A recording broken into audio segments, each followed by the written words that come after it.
nakalabas na ako ng lambak. Master, nakalabas na ako ng lambak. Master, nakalabas na ako ng lambak. Qiantian, congratulations sa pagmaster mo ng mga kakaibang teknik sa panggagamot. Bilang iyong guro, ibinibigay ko sa iyo ang titulong pinakamahusay na manggagamot sa mundo at ang posisyon bilang pinuno ng lambak ng sagradong lambak ng medisina ay ipapasa ko na sa iyo. Pero Master, kung magiging pinuno po ako ng lambak, ibig po bang sabihin ay hindi na ako pwedeng lumabas dito? Qian, itong sagradong lambak ng medisina ay isa namang paraiso. Bakit kailangan mo pang umalis? Noong bata pa po ako, may isang nakatatandang kapatid na nagligtas sa akin. Nangako ako na hahanapin ko siya paglaki ko. Kaya gusto ko pong hanapin ang nagligtas sa buhay ko, si Guyanbay. Kung desidido ka talaga siyang hanapin, sige, lumakad ka na. Ang iyong senior na si Lin He ay nauna nang bumaba ng bundok noon. Kung sakaling kailanganin mo ng tulong sa hinaharap, pwede mo siyang lapitan anumang oras. Maraming salamat po, Master.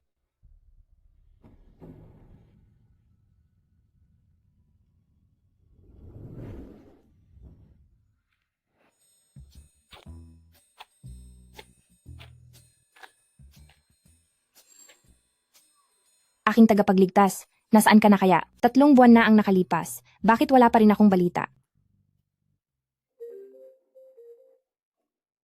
Hello? Si May, tungkol kay Guyanbay na pinapahanap mo, nalaman ko na kung nasaan siya ngayong araw. Naghahanap ng investor si Guyanbay. Pumunta siya sa Luoman Hotel para dumalo sa handaan na inorganisa ng Beijing Chamber of Commerce. Nahanap ko na rin. Mabuti naman, Senior Brother Lin He. Pupunta na ako sa Luoman Hotel para hanapin siya.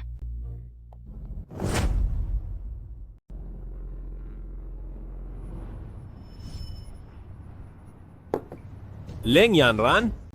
Bakit ikaw ang narito? Yanbay, parang napakagulat mo yata. Hindi ba sabi may isang misteryosong investor na gustong makipagkita sa akin dito? Ikaw yon? Tama, gusto lang naman kitang makita. Guyanbay, kapag sinubukan mong umalis, puputulin ko ang ugnayan ng North City sa lahat ng pakikipagtulungan sa pamilya Gu. Pagdating ng oras, ang lahat ng pinaghirapan ng ama mo noong nabubuhay pa siya ay siguradong mawawala na parang bula. Miss Leng, ano ba talaga ang gusto mo?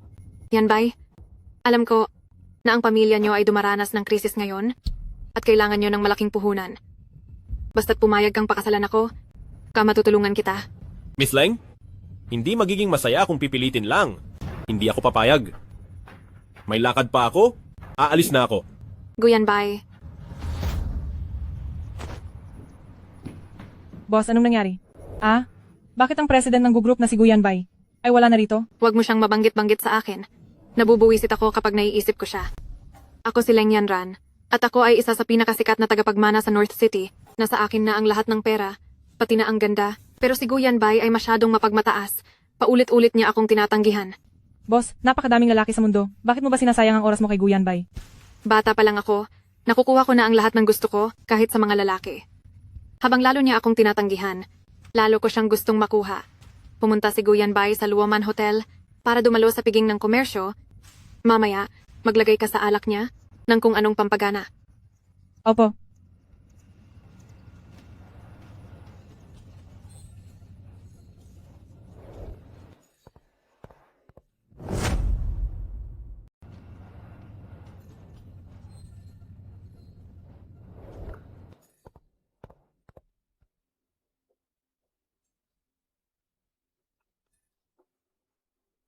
Masayang pakikipagtulungan.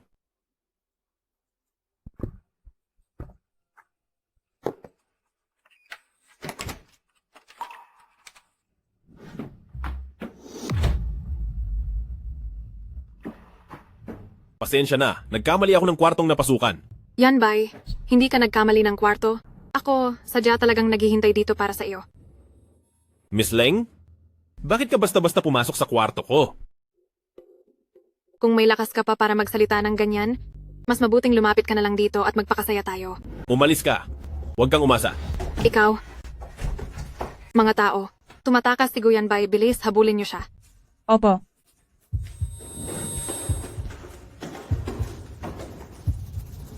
Anong ginagawa nyo? Tumigil kayo. Pinapayuhan kitang huwag makialam sa usapan ng iba, bata. Gusto ko talagang makialam. Kapag hindi mo pa siya binitawan, huwag kang magrereklamo kapag sinaktan kita. Mukhang kailangan muna kitang turuan ng leksyon. Kung hindi, hindi ka makikinig. Aray, ang lakas ng loob mong mandaya. Kung hindi ka pa aalis, humanda ka dahil mas titindi pa ang gagawin ko sa'yo. Kumanda ka sa akin. Tingnan mo, pinalayas ko na ang mga masasamang tao. Ayos ba? Maayos lang ba ang pakiramdam mo? Salamat sa iyo. Maliit na bagay lang iyon. Ano nga ulit ang tawag nila sa'yo kanina? Guyanbay. Guyanbay, gising. Guyanbay. Gumising ka. Yanbay, maghintay ka lang pag gagawa kita ng lunas.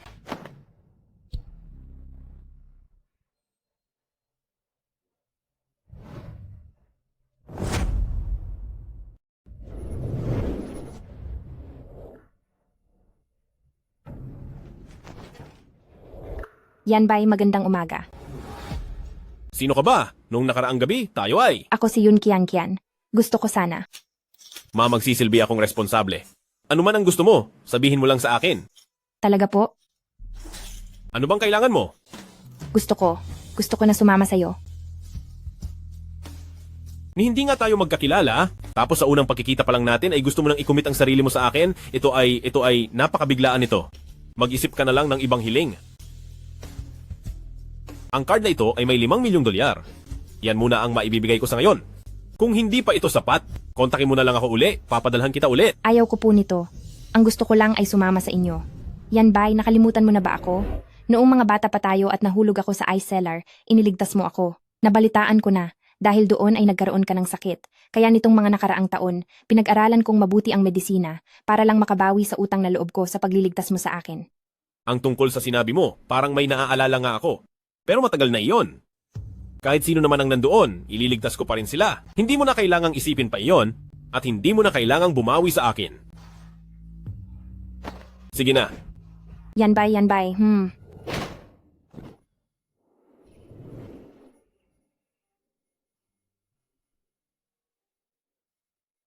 Yun. Yun Kian? Sinundan talaga ako hanggang dito. Nakarating na tayo sa mismong tapat ng bahay ko. Yanbay, pabayaan nyo na po akong sumunod sa inyo, kaya kitang protektahan. Lalaki ako, hindi ko kailangan ng proteksyon ng isang babae.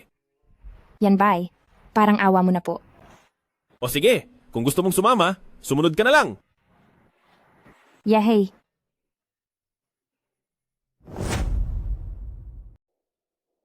Lola, narito na po ako. Nakabalik ka na pala. Leng Yanran, anong ginagawa mo rito? Yanbay, kahapon pa kita hinintay buong gabi. Bakit? Hindi mo ba ako malugod na tinatanggap? Salamat sa pag-aalala, Miss Leng. Kung hindi dahil sa ginawa mo. Hindi sana ako nawala ng buong magdamag. Yan, bay. Nag-aalala lang sa'yo si Miss Leng. Bakit ganyan ang paraan ng pananalita mo sa kanya? Napakabastos niyan. Lola ako. Uy, ang babaeng dala mo? Sino ba siya? Bakit ganyan ang suot niya? Ang dungis tignan. Huwag mong sabihin, kayong dalawa ang magkasama kagabi? oo naman. Kagabi, magkasama kami ni Yanbay. Guyanbay, ako si Leng Yanran, na isa sa mga pinakasikat na magandang babae sa buong North City. Ayaw mo sa akin na isang mayamang dalaga? At mas pinili mong makasama ang pangit na iyan? Sino ang tinatawag mong pangit? Ang sabi ng mga guro at kapatid ko ay napakaganda ko. Miss Leng, ang alitan nating dalawa? Huwag mo nang idamay ang ibang tao. Young Master Gu, pinoprotektahan mo ang babaeng iyan? Dahil dyan, mas lalong hindi ko siya papatawarin? Kung ganyan man ang mangyayari, mas lalong hindi ko siya palalagpasin. Miss Leng, bahay ito ng mga gu. Hindi ito ang lugar para mag-eskandalo ka. Ikaw, nagawa mo talaga sa harap ko na ipagtanggol ang ibang babae. Hindi ka welcome sa pamilya, gu. Pakiusap, umalis ka na. Kayong mga nandyan, ilabas siya. Tinitaboy mo ba ako? Hamp, mukhang kailangan ko ng tawagan si Boss Yu para ipitin kayo. Leng Yanran, huwag kang sumobra. Gu Yanbay, naging tapat ako sa iyo, pero paulit-ulit mong binabaliwala ang nararamdaman ko. Nabalitaan ko na, yung huling negosasyon, ay nakasalalay ang buong pamilya Gu, di ba? Humanda ka sa akin. Hoy! Yanbay. Yanbay, okay ka lang ba? Nasabi ko lang ang mga iyon dahil sa galit. Yanbay, Sobrang pagod lang ito ni Yanbay. Dahil sa dami ng trabaho kaya siya nagkasakit. At kapag hindi ito naasikaso agad, malalagay siya sa panganib. Yanbay, gumising ka. Anong gagawin mo? Gusto mo ba siyang mapahamak? Gagamitan ko ng acupuncture si Yanbay. Miss, bata mo pa. Marunong ka ba talaga sa medisina? Huwag kang mag-inarte diyan. Kapag may mangyaring masama sa kanya, Pagbabayarin kita. Huwag niyo akong hawakan. Mahuhuli na ang lahat. Yan bay. Yan bay.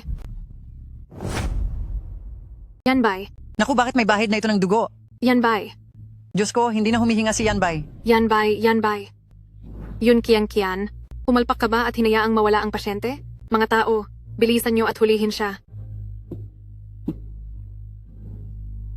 Gising ka na, Yan bay. Yanbay. Anong nangyari sa akin? Naku, gising ka na Yanbay. Tinakot mo si Lola ng sobra. Muntik ka nang mawala kanina? Mabuti na lang at iniligtas ka ng babaeng ito. Salamat sa iyo, Kian-chan. Oh, ang kawawa kong apo. Gagawa ng paraan si Lola para mapagaling ang dati mong karamdaman. Ayos lang po, Lola.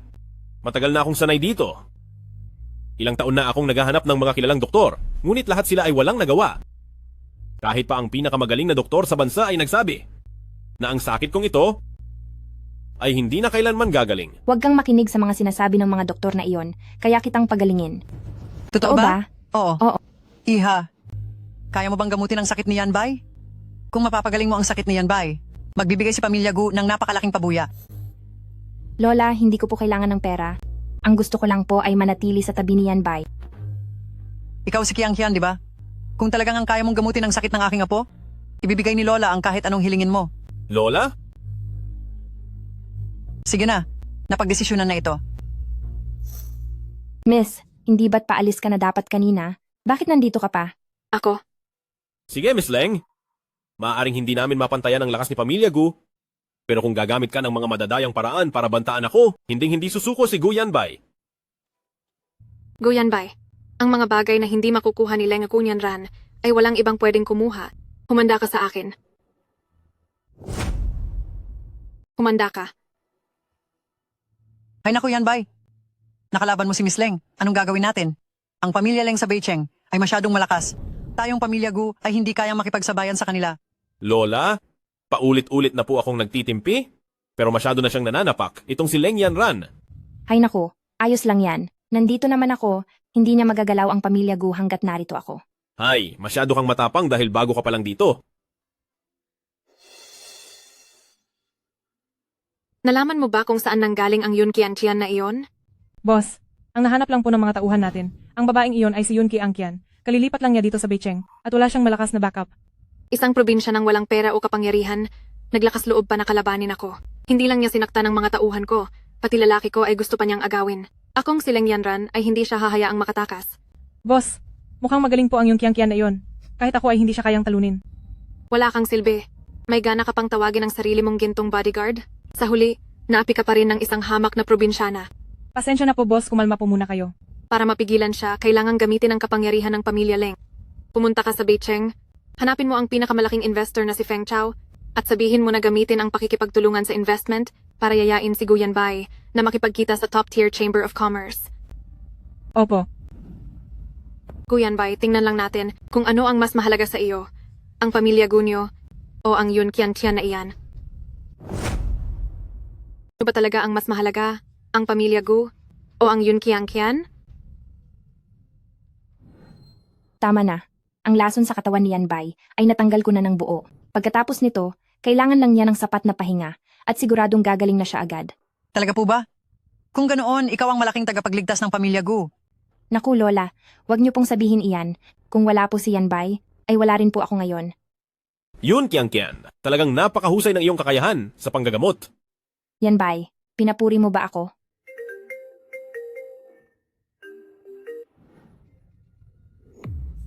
Sige, naintindihan ko. Ayusin mo na iyan agad. Yanbay, anong magandang balita ito? At parang ang saya mo.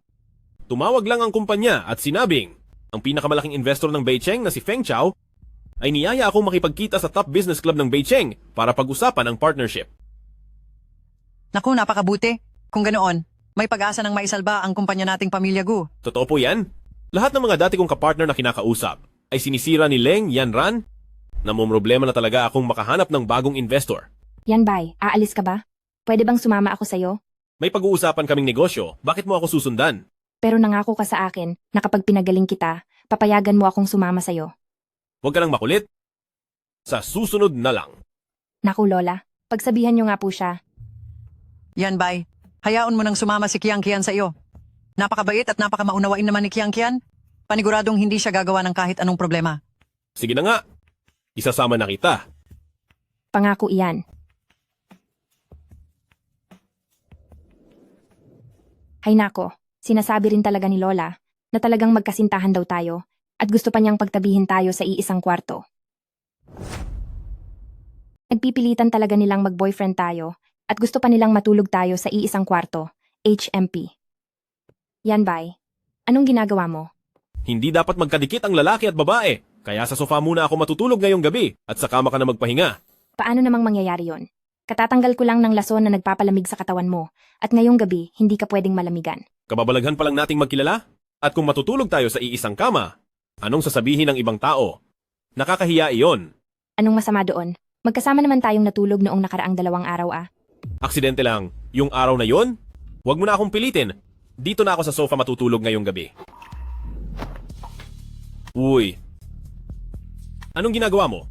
Kung ngayong gabi, sa ating dalawa ay kailangang may isa na matulog sa sofa, ako na ang gagawa nun. Paano naman pwede iyon? Babae ka, malamig sa sofa, madali kang lalamigin. E di sabay na lang tayong matulog sa kama. Hindi pwede. Kung ganoon, mag-isa akong matutulog sa sofa. Yun! Ayoko, hindi ako makikinig, parang nagdarasal ka lang sa hangin. Sige na, gabing-gabi na, matulog na tayo. Tulungan na lang kitang mag-ayos ng higaan.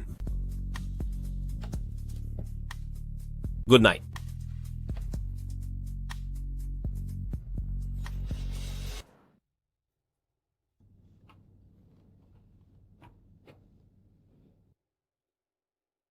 Yun Kian.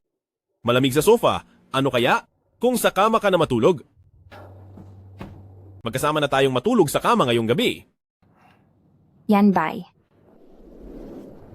President Feng, magandang araw po. Ako ang CEO ng Gu Group, si Gu Yanbay. Aba, hindi ko akalain na ganito kabata at kagwapo si President Gu, tunay na nakakabilib ang mga kabataan ngayon. Sobra po kayo sa papuri, President Feng. Ito po ang business proposal mula sa pamilya Gu.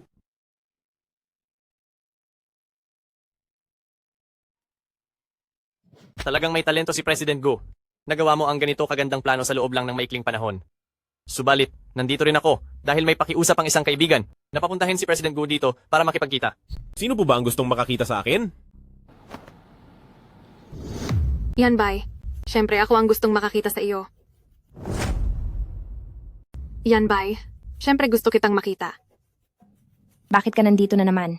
Bakit ba palagi mo akong sinusundan? Yun, Kian. Tingnan mo nga yung itsura mo, mukhang pulube. Tingin mo ba nababagay ka rito? Miss Leng? Pakiusap, mag-ingat po kayo sa pananalita nyo. Ako ang nagdala sa kanya rito. Kuyan, bay. Kailan mo lang siya nakilala, tapos isinasama mo na siya kahit saan. Wala kang pakialam. Ikaw ba ang may-ari ng lugar na to? Ikaw na bata ka. Ang lakas ng loob mong kausapin ako ng ganyan. Kayong mga tauhan, turuan niyo siya ng leksyon. Miss Leng? Nandito tayo para magnegosyo, hindi para gumawa ng gulo. Pakiusap po sa inyo na huwag sumobra.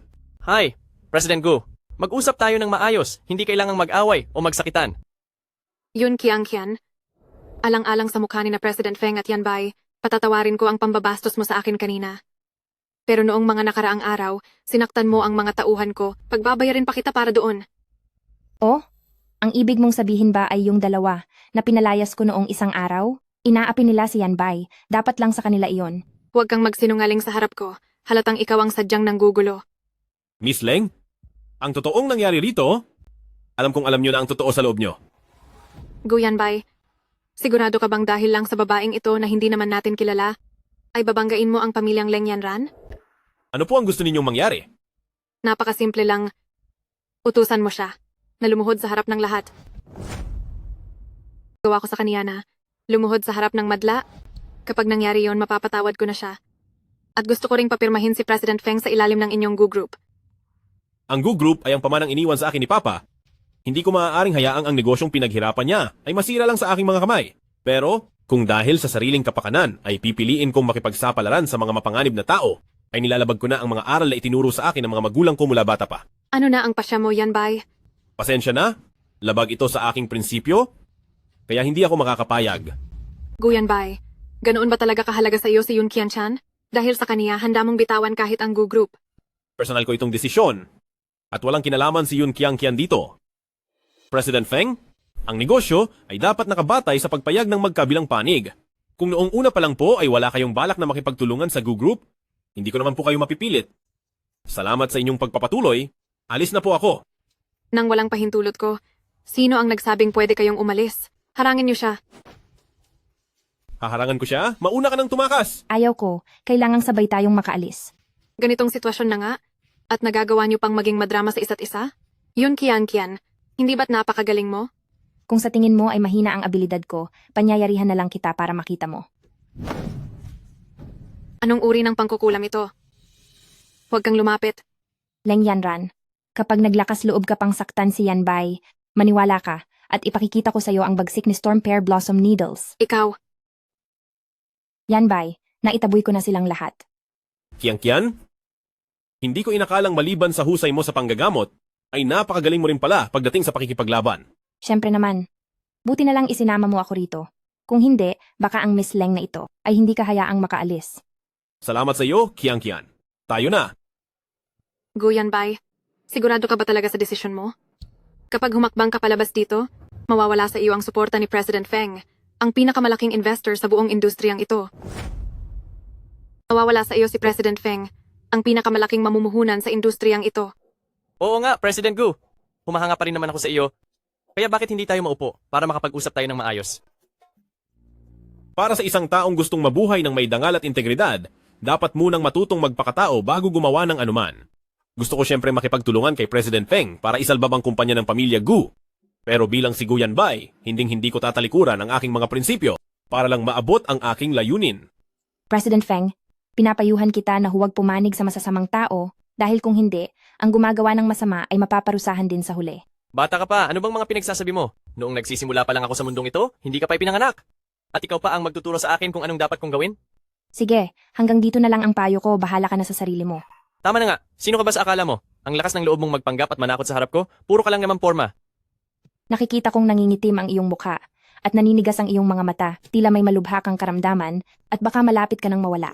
Kung aaminin mong nagkamali ka, maaari pa kitang gamutin gamit ang acupuncture. Pero kung magmamatigas ka pa rin, huwag kang magsisisi. Lapastangan. Puro kakalokohan. Napakalakas ng pangangatawan ko bilang si Feng Chao. Ang lakas ng loob mong isumpa ako? Kung hindi lang dahil kay President Gu, ay kanina ko pa ipinaramdam sa iyo ang bagsik ko.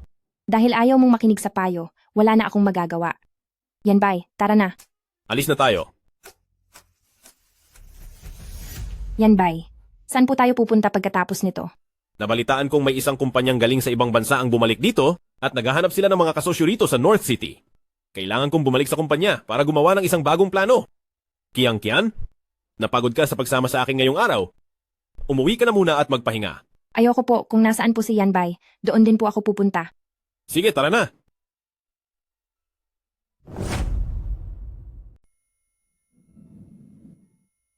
Wow, Yanbay, ito ba ang opisina mo bilang presidente? Oo, kailangan ko nang pumunta sa meeting. Dito ka lang sa opisina at hintayin mo ako. Sige. Kung mababagot ka naman, sa computer na ito ay may mga video at games. Maglaro ka muna. Hoy! Saang departamento ka ba galing? Ang lakas ng loob mo, oras ng trabaho, pero naglalaro ka sa opisina ni President Gu. Hindi po ako nagtatrabaho rito. Si Yanbay po ang nagpasabi na maglaro muna ako rito. Si Yanbay? Ang tinutukoy mo ba ay si President Gu? Opo, yung presidente nyo. Teska, paano ka naman makikilala ni President Gu? Napakabaduy mo. Ah, alam ko na. Isa ka sigurong pulubi na natutulog sa ilalim ng tulay at dahil naawa si President Gu sa'yo ay kinupkup ka niya? Hindi ako nakatira sa ilalim ng tulay, nakatira ako sa bahay ni Yanbay. Anong sinabi mo? Bakit ka naman titira sa loob ng bahay ni President Gu? Bakit po? May problema ba roon? Siyempre may problema. Isang sikat na negosyante si President Gu, hindi siya dapat mahawakan ng babaeng gaya mo. Binabalaan kita? Mas mabuting lumayo ka kay President Gu, kundi ay pagbabayarin kita. Ang babaeng ito, kung magsalita ay katulad ni Miss Leng. Anong binubulong mo riyan? Minumura mo ba ako? Wala akong oras makipag-away sa iyo. Hahanapin ko ang mahalagang dokumento. Wala rin naman akong planong makipagtalo sa iyo. Ikaw lang naman itong mapilit. Lagot na, ang USB na ito ay naglalaman ng mahahalagang files ng kumpanya.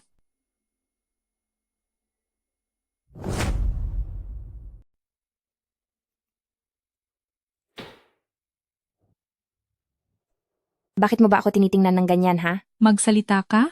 Ikaw ba ang kumuha ng U-Disk? Ha? Bakit ko naman kukunin yung bagay na yan? Ikaw lang ang tao sa opisina na ito? Kung hindi ikaturuan, sino pa? Anong klaseng baluktot na katuwiran iyan? Kung ayaw mo ng gulo, ibigay mo na ang U-Disk. Kundi ay isusumbong kita kay President Gu at sisiguraduhin kong magbabayad ka. Bakit ka ba ganyan kawalang katuwiran? Sekretarya Yang, pinapakuha ko sa iyo ang mga dokumento para sa meeting. Bakit ang tagal mo? Naku, President Gu, nawawala po ang ating U-Disk. Siguradong ninakaw niya ito. Imposible. Hindi ganyang klase ng tao si Yun Qian. President Gu, siya lang ang mag-isang tao rito at mukhang kahina-hinala ang kilos. Kung hindi siya, sino pa? Yan bay, totoong wala po akong kinuha. Alam kong wala kang kinuha. Nasa ilalim lang pala ng mga papel ang U-Disk. Sekretarya Yang, napakapabaya mo naman sa trabaho mo. Sige na, tapusin na ang kaguluhang ito. Pumunta na tayo sa meeting. Yan bay, maraming salamat po. Salamat sa ano? Salamat dahil pinagkatiwalaan niyo ako. Hoy, Presidente Lee. Nandito na ako sa baba ng building nyo. Sige, sige. O sige po, pupunta na ako agad.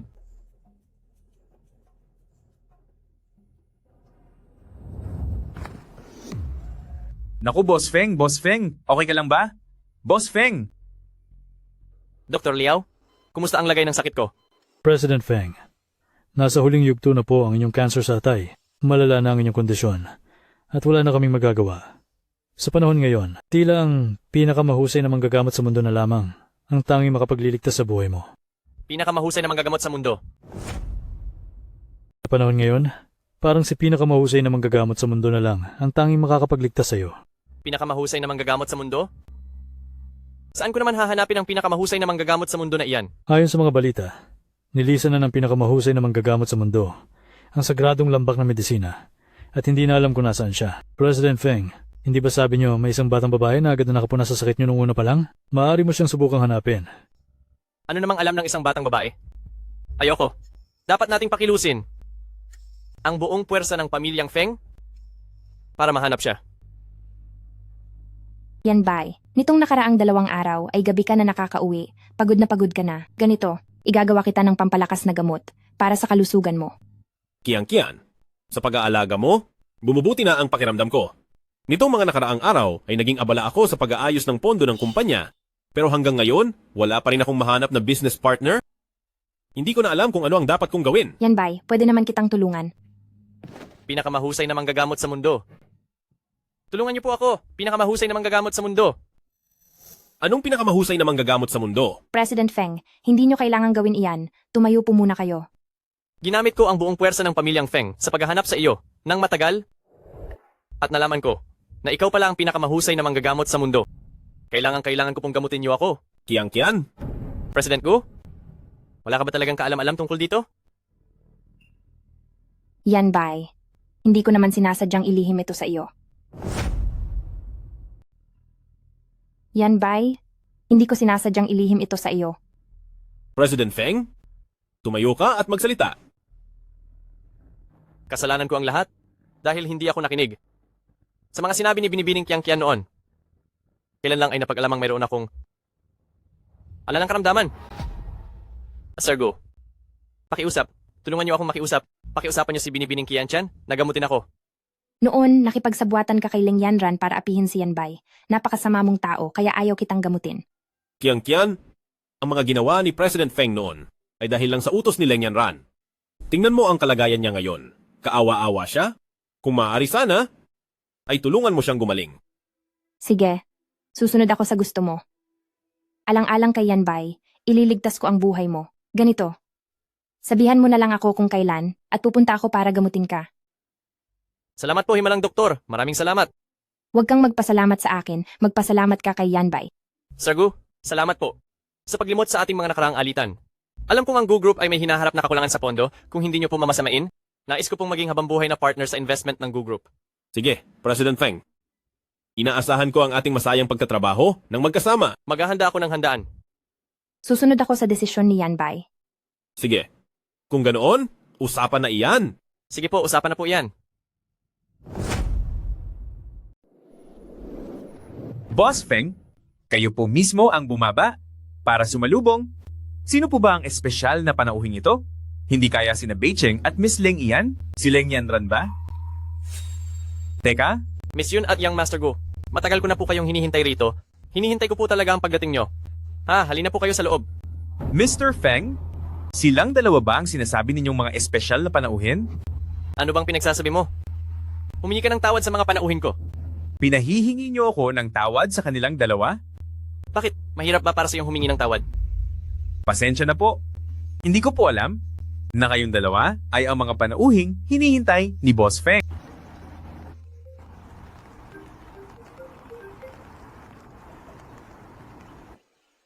President Feng, nabalitaan ko na balak mo daw mag-invest sa Gu Group at maghahanda na makipagkasundo sa Gu Yanbay para sa isang pangmatagalang partnership. Bakit hindi ka kumonsulta sa akin?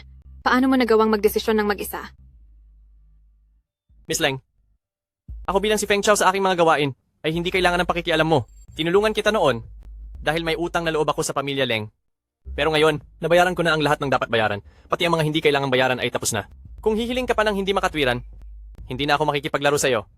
President Feng, mabuti naman at nagbago ka na, at hindi na sumasama sa mga masasamang gawain ni Leng Yanran. Salamat sa iyong papuri, Miss Yun. Sa susunod, matututo na ako kay President Gu at tutularan ko kay President Gu ang kanyang matibay na paninindigan. Sige po, pasok po kayo, pasok kayo.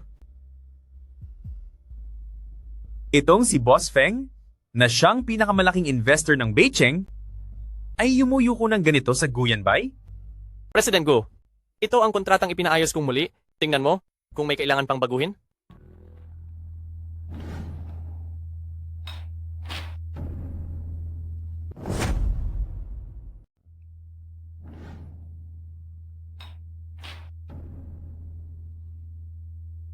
Ang mga kondisyon sa kontratang ito ay lahat pabor para kay Gu Group.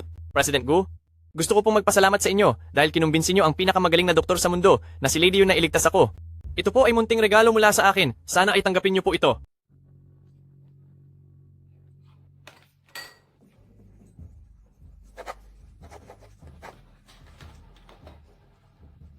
President Gu, ngayong magkapit-bisig na tayo sa negosyo. Tungkol naman sa pagpapagamot ko. Yanbay, kailangan ko ng sapat na oras para sa panggagamot. Hihintayin kita sa labas.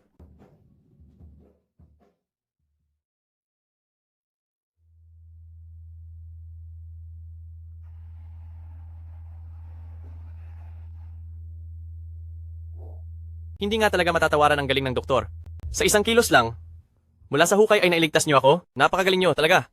President Feng, mabuti na po ang inyong kalagayan. Pagkatapos nito, sundin lang po ang ibibigay kong reseta at dahan-dahan ding gagaling ang katawan nyo. Sa buong buhay ko, Feng Chao, handa akong maglingkod sa inyo sa kahit anong paraan upang masuklian lang ang malaking utang na loob ko sa inyo. Naku, hindi nyo na kailangang magpaalipin sa akin. Mula ngayon, sana ay tulungan nyo na lang si Yanbay. Makakaasa kayo, gagawin ko iyan. Halika na. Mag-ingat po kayo, mag-ingat. Ang sarap ng pakiramdam ko. Naku, parang ang sigla ni President Feng ngayon Miss Leng, ano po? Diretso niyo na po ako kung may gusto kayong sabihin. President Feng, noong panahon na wala kang wala, pinahiram ka ng pera ng papa ko, at ito ba ang igaganti mo sa aming mga pamilya, Leng? Ganito mo ba talaga gustong pagbayarin ang pamilya Leng sa amin? Miss Leng, matagal ko nang nabayaran ang lahat ng utang ko. Sa loob ng maraming taon, marami rin akong nagawa para sa pamilya Leng. Ang mga utang na loob ko noon ay sapat na siguro para masabing bayad na ako, di ba? Kahit ganoon pa man, hindi mo pa rin dapat ginawa na talikuran kami para mag-invest sa pamilya Gu. Malaki ang utang na loob ko kay President Gu. Siya ang nagpakilala sa akin kay pinakamahusay na manggagamot sa mundo para tulungan ako. Kung hindi dahil doon, matagal na sana akong wala. President Feng, kung magsisinungaling ka, humanap ka naman ng mas magandang rason. Matagal ko nang binabantayan si Gu Yanbay, pero kailanman ay hindi ko nakitang may kakilala siyang pinakamahusay na manggagamot sa mundo. Si Yun Qiangqian na laging kasama ni President Gu, siya ay walang iba, kundi si pinakamahusay na manggagamot sa mundo. Anong sabi mo? Si Yun Qiangqian ay si pinakamahusay na manggagamot sa mundo? Miss Leng, Nagsabi na ako ng lahat ng dapat kong sabihin. Bahala na po kayo sa sarili nyo. Si Yun Qianqian pala ang pinakamagaling na manggagamot sa buong mundo. Hindi ito maaari? Hello? Ano bang klase ng trabaho ang ginagawa mo? Si Yun Qianqian ay si pinakamahusay na manggagamot sa mundo, isang napakalaking impormasyon, bakit hindi mo man lang ito nalaman? Matandang ginang, uminom po muna kayo ng tubig. Hindi ko alam kung kumusta na si Yan Bai ngayon. Matandang ginang. Matandang ginang.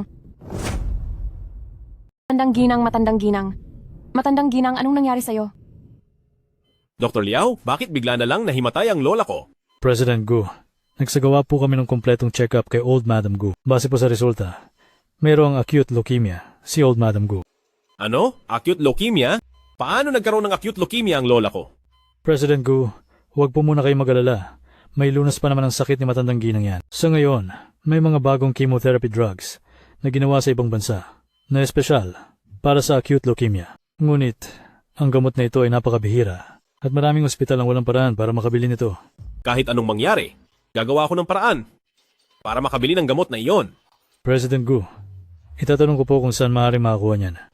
Sige, salamat sa tulong, Dr. Liao.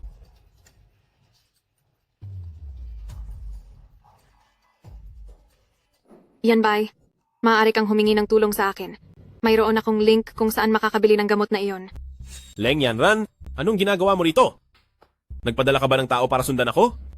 Ang talino mo talaga Yan Bai, nahulaan mo agad.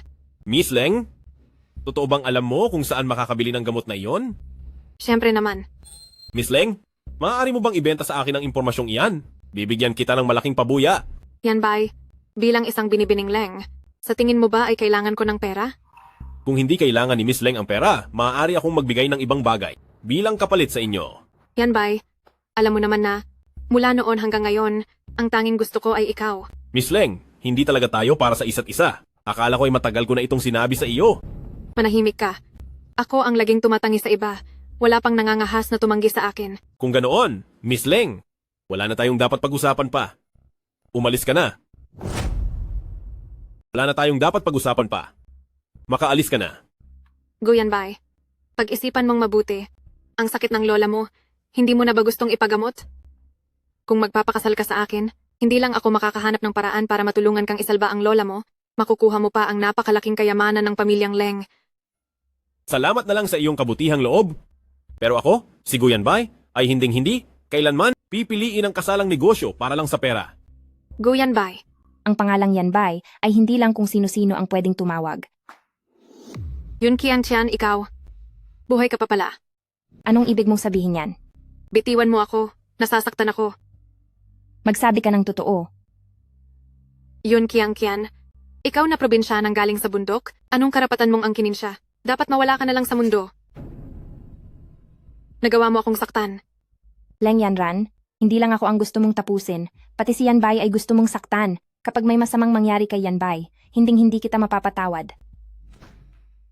Pasensya na, hindi kita naprotektahan. Babae ka, at dapat ay iniingatan ka. Kayong dalawa, naglalambingan sa harap ng lahat. Wala ba kayong kahihiyan? Leng Yanran, kung hindi ka pa aalis dito, baka hindi ko mapigilang sampalin ka ng ilang beses.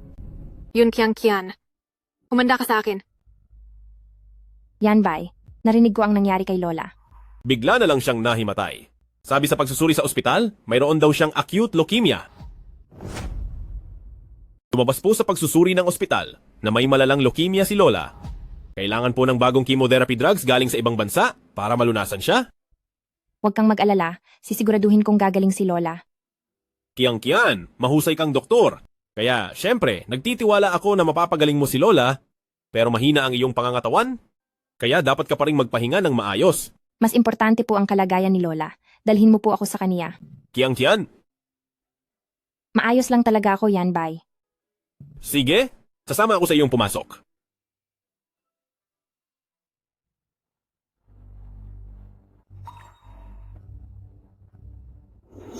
Lola, sa wakas ay gising ka na. Lola, ginagamit ko po ang paraang TCM para gamutin kayo. Kumusta na po ang pakiramdam nyo ngayon? Wala nang masakit sa katawan ko. Parang lumakas ang pakiramdam ko. Hay naku, Qianqian, maraming salamat sa iyo. Lola, wag na po kayong mahiya sa akin. O sige, Dahil ikaw naman ang magiging manugang ng apo ko. Hindi na mahihiya si Lola sa iyo. Lola? Nahihiya na tuloy si Kiang Kian dahil sa sinasabi nyo. Aba, itong si Yanbay. Napakamanhid mo talaga. Ang tagal na nung babae sa tabi mo. Hindi mo pa ba alam kung paano dumiskarte? Sinasabi ko sa iyo, hindi mo siya dapat baliwalain. Kapag sinaktan mo si Kiang Kian, parurusahan ka talaga ni Lola. Naku, Lola! Ano ba ang mga sinasabi nyo? Huwag po kayong mag-alala. Mananatili po ako lagi sa tabi ni Yanbay. Mabuti. Nanatili ako sa tabi ni Yanbay magpakailanman. Mabuti naman. Miss Leng, bakit mo ako pinatawag dito? Kung hindi ako nagkakamali, wala naman tayong anumang ugnayan sa isa't isa. Sekretarya Yang, gusto lang naman kitang makipagkaibigan. Hindi mo naman siguro ako tatanggihan, di ba? Walang kwenta. Pareho nating gusto ang iisang lalaki, hindi ba? Miss Leng, anong ibig mong sabihin? Huwag ka nang magpanggap. Alam kong gusto mo si Gu Yanbay. Miss Leng, si Boss Gu ay amo ko. Humahanga lang ako sa kanya. Sekretarya Yang, naghahanap ka lang ng palusot. Pareho tayong babae. Alam na alam ko ang nasa isip mo. Oo, gusto ko si Boss Gu. Pero ano naman ngayon? Pareho nating gusto ang iisang lalaki. Pero nakuha siya ni Yun Kiantian. Matatanggap mo ba iyon? Galit din ako sa babaeng iyon na si Yun Kiangkian. May paraan ka ba para matalo siya? Tila si Sekretarya Yang ay interesado sa plano ko. Ano ang plano mo? Nabalitaan ko na. Pagkaraan ng 2 araw, bibisitahin ni Gu Yanbay ang Chairman Kian ng North City Commerce. Isama mo siya doon sa oras na iyon. Pagkatapos ay ilagay mo ito sa tubig at painumin mo si Yun Kiangkian. Pagdating ng oras, hayaan mong ang anak ng Chairman ng North City Commerce at si Yun Kiangkian ay magkasama sa isang kwarto. Napakasamang gawain yan. Sekretarya Yang, kamarahil ay hindi mo pa alam?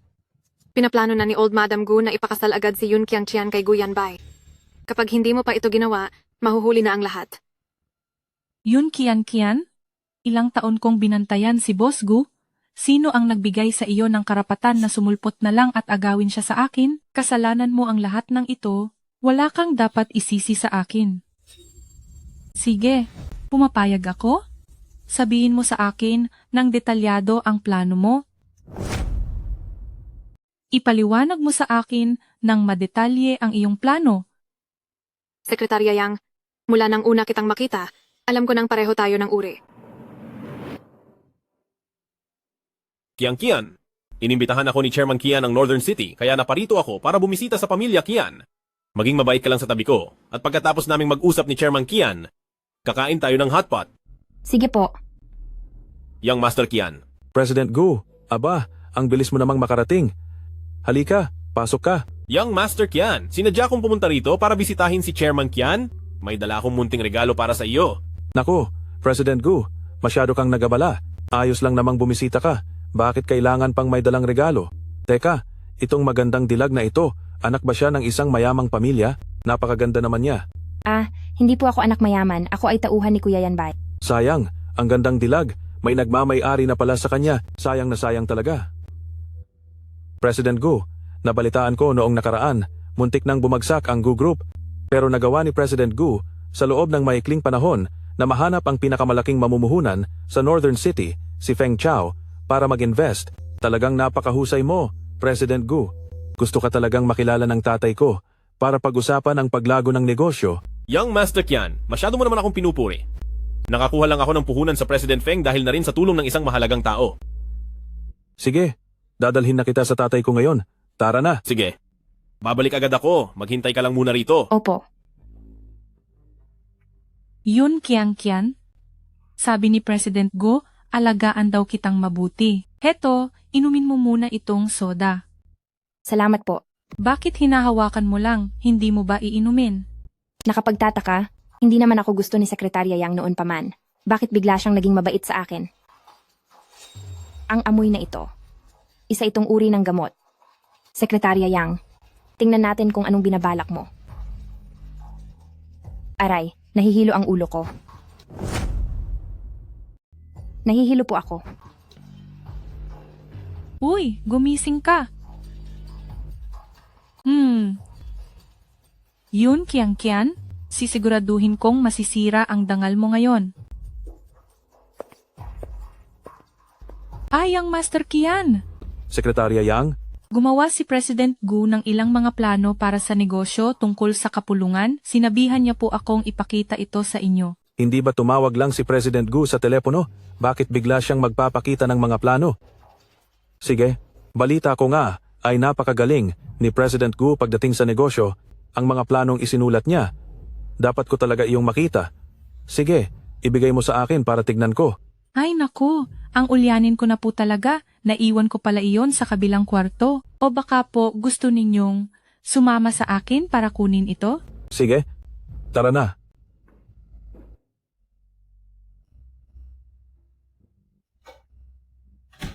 Ano?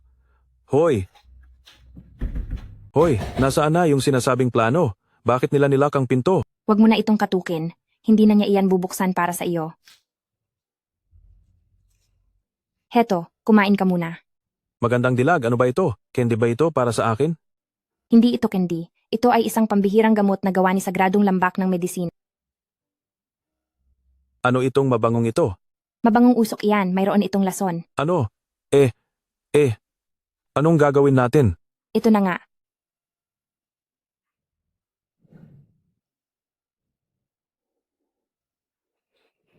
Magandang dilag? Mabait ka naman pagdating kay President Gu. Pero bakit ako ay dinededma mo? Wala na akong kawala ngayon, kaya wala na akong gana na makipag-usap sa iyo. Magandang dilag? Malinaw na balak kanilang saktan dito. Ano ba ang ginawa mo kay Sekretarya Yang? Nagtataka rin ako. Wala naman akong maalalang ginawang masama sa kanya.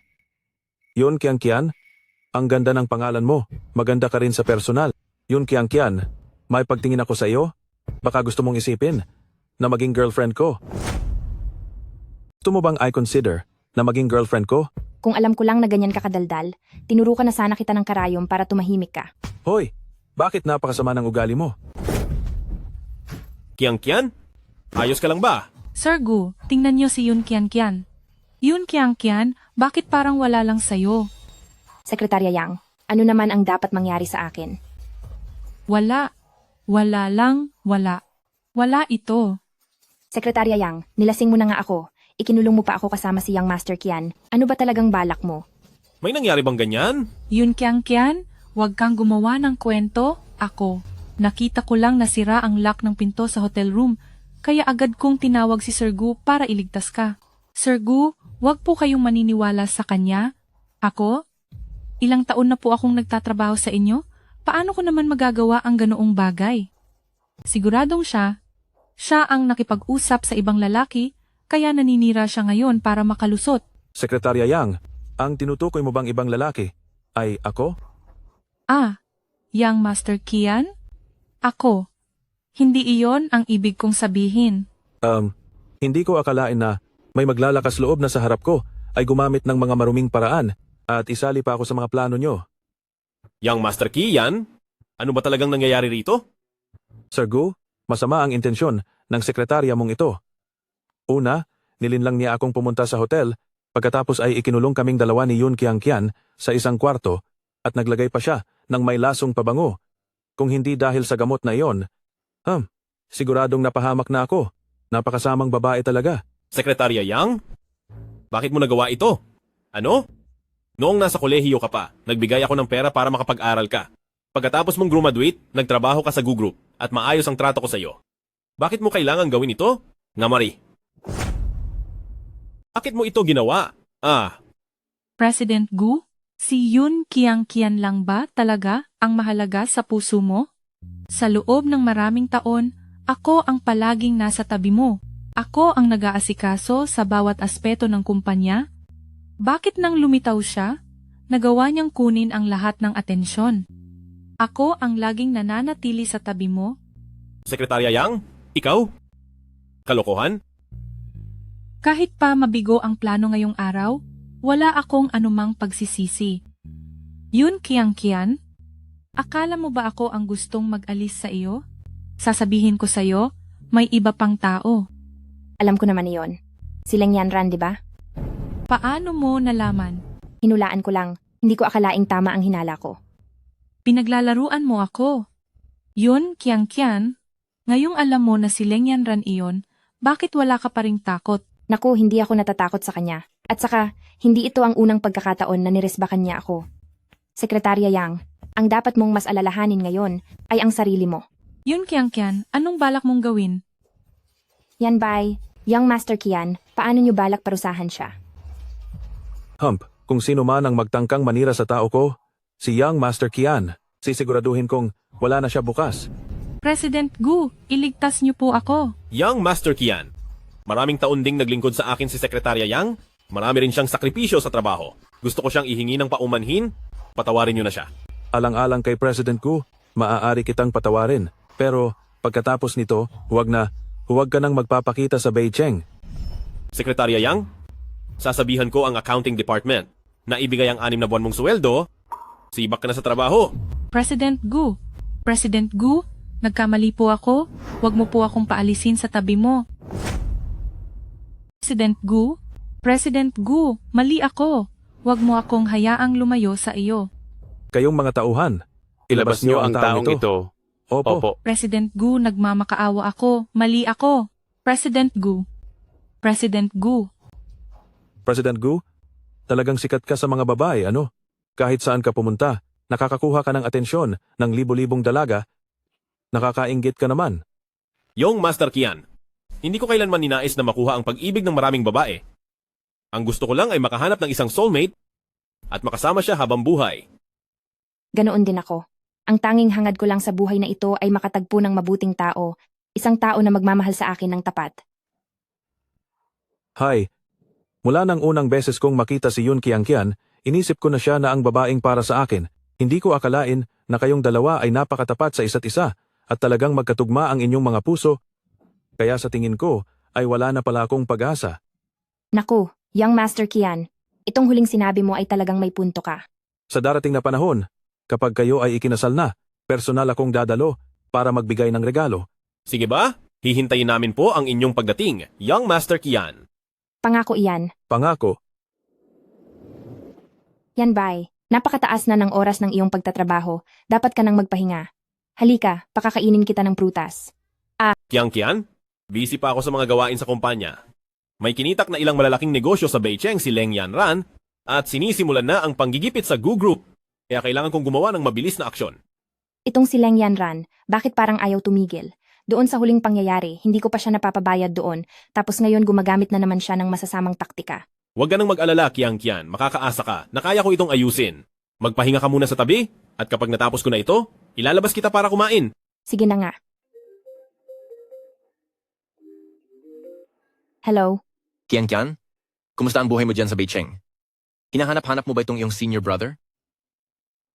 Senior Brother Lin He, sa totoo lang ay hindi kita naalala. Kung hindi ka pa biglang tumawag, ay baka nakalimutan ko na may senior brother pala akong gaya mo. Hindi mo ako biglang tinawagan, nalimutan ko na mayroon pala akong senior brother. Shimei, kagagaling ko lang sa ibang bansa pagkatapos asikasuhin ng isang malaking negosyo. Ngayon, pupuntahan kita sa Beijing. Saka nga pala, binili ko ang Wanjingguo at magdadaos ako ng isang marangyang pagtitipon. Sa oras na iyon, siguraduhin mong isama mo ang iyong tagapagligtas at dumalo kayo sa handaan. Senior brother, tungkol naman sa pagdalo, sasangguni muna ako kay Yanbay. Ngayong araw na ito, mayroon sana akong gustong hilingin sa iyo. Kiang Tian, para na tayong magkapatid, huwag ka nang mahiya sa akin. Ang problema mo ay problema ko na rin. Senior brother, yung galing sa pamilya Leng sa Beijing. Na si binibining Leng Yanran, paulit-ulit na lang niyang inaapi si Yanbay. Senior brother, maaari mo ba siyang parusahan para sa amin? Ano? Ang lakas naman ng loob niya. Kiang Tian, huwag kang mag-alala. Ang Leng Yanran na ito, ako na ang bahalang tumapos sa problema sa kanya. Salamat, senior brother. Shimei, matagal na tayong hindi nagkita. Kumusta, senior brother? Ipapakilala ko pala sa iyo, siya ang aking tagapagligtas noong bata pa ako, si Gu Yanbay. At siya rin ang mapapangasawa ko. Ikaw pala si Gu Yanbay? Matagal ko nang naririnig ang tungkol sa iyo mula kay Shimei. Pinakamayamang tao, ikinagagalak ko kayong makilala. President Gu, ikaw ang magiging bayaw ng aking linhe, kaya huwag ka nang masyadong mahiya. Tamang-tama, nakakuha ako ng malaking kontrata sa ibang bansa at naghahanap ako rito sa bansa ng makakapartner para mapalawak ang negosyo. Baka interesado kang sumali, President Gu? Sige ba, ang makatrabaho si pinakamayamang tao ay isang malaking karangalan para sa akin. Kung ganoon, usapang lalaki na yan. Yun Kian, bakit ka narito? Yanbay, bakit mo nagawang dalhin ang isang ito sa pagtitipon ni pinakamayamang tao? Ang walang modang babaeng ito, sa pagdadala mo sa kanya, hindi ba't pinagtatawanan ka lang ng mga tao? Leng Yanran, sa usapin ni Yanbay, wala kang pakialam. Ikaw, Yun Kian. Kaya ikaw pala si Binibining Leng? Si Leng Yanran? Leng Yanran? Tama ka, ako nga si Leng Yanran. Sino ka ba? Ang lakas ng loob mo. Ang kaharap mo ay ang pinakamayamang tao, si Linhe. Paano mo nagawang kausapin ng ganyan si Sir? Ay, pasensya na po, sir. Nagbulag-bulagan lang po ako kanina. Pakiusap po. Huwag po kayong magalit. Miss Leng, narinig ko na paulit-ulit mong hininamak ang aking junior at maraming beses mo siyang sinubukang saktan. Totoo ba ito? Ay, sir. Napagbibintangan niyo lang po ako. Hindi ko man lang po kilala kung sino ang junior niyo. Paano ko naman po magagawa ang ganun? Ako ang junior ng pinakamayamang tao sa buong bansa. Yun Kian? Bakit hindi ka tumingin sa salamin? Sa tingin mo babagay kang maging junior ni sir? Hi, sir. Ginagamit lang kayo ni Yun Kian para sumikat. Parusahan niyo na po siya. Miss Leng, ang taong dapat kong parusahan ay ikaw. Po, sir, anong sinabi niyo? Mga tauhan. Teka lang po, sir. Hindi ko po alam kung ano ang nagawa kong mali. Pakiusap. Ipaliwanag niyo naman po sa akin. Hindi mo ba narinig? Ang sinabi ni Kian kanina? Ano po iyon? Ako si Linhe, ay ang senior brother ni Yun Kian. Dahil sa pambabastos mo sa junior ko, sabihin mo, paano kaya kita dapat tapusin? Ihahagis ba kita sa dagat para ipakain sa mga pating? O ibabaon kita ng buhay sa semento ng habang buhay? Sir, maawa po kayo sa akin. Ilayo niyo ang babaeng iyan. Opo. Sir! Yanbay, iligtas mo naman ako. Pinakamayamang Ginoo, Yanbay, tulungan niyo po ako. Alam ko po, marami akong naging pagkakamali noon, pero lahat ng iyon ay dahil mahal na mahal kita. Alam kong mabuti ang iyong kalooban, hindi mo hahayaang mawala na lang ako, di ba? Leng Yanran, hindi mo ako mahal? Gusto mo lang bigyang kasiyahan ang iyong sariling baluktot na pangangailangan. Sana ay magbago ka na at wag nang muling gumawa ng masama sa iba. Pinakamayamang Ginoo, bagamat maraming nagawang pagkakamali si Leng Yanran, ngunit hindi sapat ang mga ito upang parusahan siya ng husto. Nakikiusap ako na kung maaari ay pag-aanin ang parusa sa kanya. Alang-alang sa magiging bayaw ko, patatawarin ko siya ngayon. Mga tauhan, iba ng pamilya Leng sa buong bansa at dalhin si Leng Yanran sa Africa upang magmina ng uling. Opo. Huwag. Ayoko po. Hello? Reunion ng mga kaklase? Sige, sisiguraduhin kong makakarating ako ng on time. Kian, samahan mo naman ako mamaya sa aming reunion. Sige ba? Kaya lang, nadumihan ang suot kong damit. Sasamahan kita sa mall para bumili ng bago. Salamat. Mauuna na po kami, pinakamayamang Ginoo. Hanggang sa muli. Paalam po.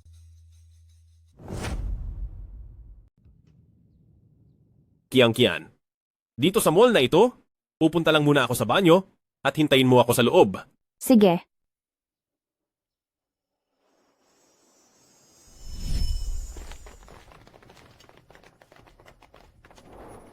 Ang alagad ng sagradong lambak ng medisina na si Linhe ay nagpupugay kay Valley Master. Ay, Linhi, nandito ka na pala? Ngayong wala na tayo sa lambak, nais kong mamuhay ng simple. At ayaw kong makaakit ng atensyon, kaya tawagin mo na lang akong Shimei. Para sa pagkakaibigan natin, wag na tayong masyadong formal. Masusunod po, Shimei. Uy, Linhe, mukhang maganda ang takbo ng buhay mo ngayon. Ang aking Lin family ay napakayaman at mayroon kaming napakaraming negosyo. Katulad nito, ang Beicheng Luxury Mall at pati na rin ang hotel ng Dihaw, lahat ng iyan ay pag-aari ng Lin family. Kaya pala ang mall na ito ay pagmamayari mo? Tamang-tama at papasok ako para tumingin-tingin.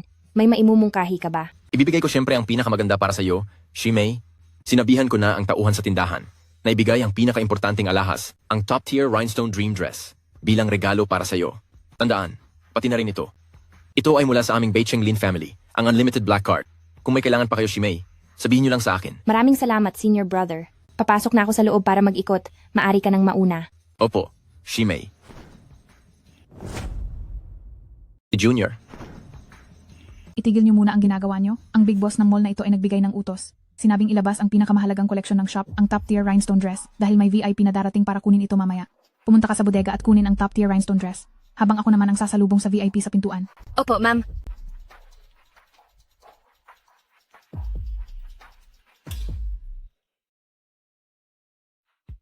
Welcome po, aming kagalang-galang na panauhin. Naku, wag na kayong mag-abala, wag na kayong masyadong formal. Titingin-tingin lang ako sa paligid. Hindi ba ito ang VIP? Bakit parang pulubi ang dumating? Hoy, top tier luxury shop ito, hindi ito lugar para sa mga namamalimos. Umalis ka na agad, huwag kang istorbo bago pa dumating ang totoong VIP.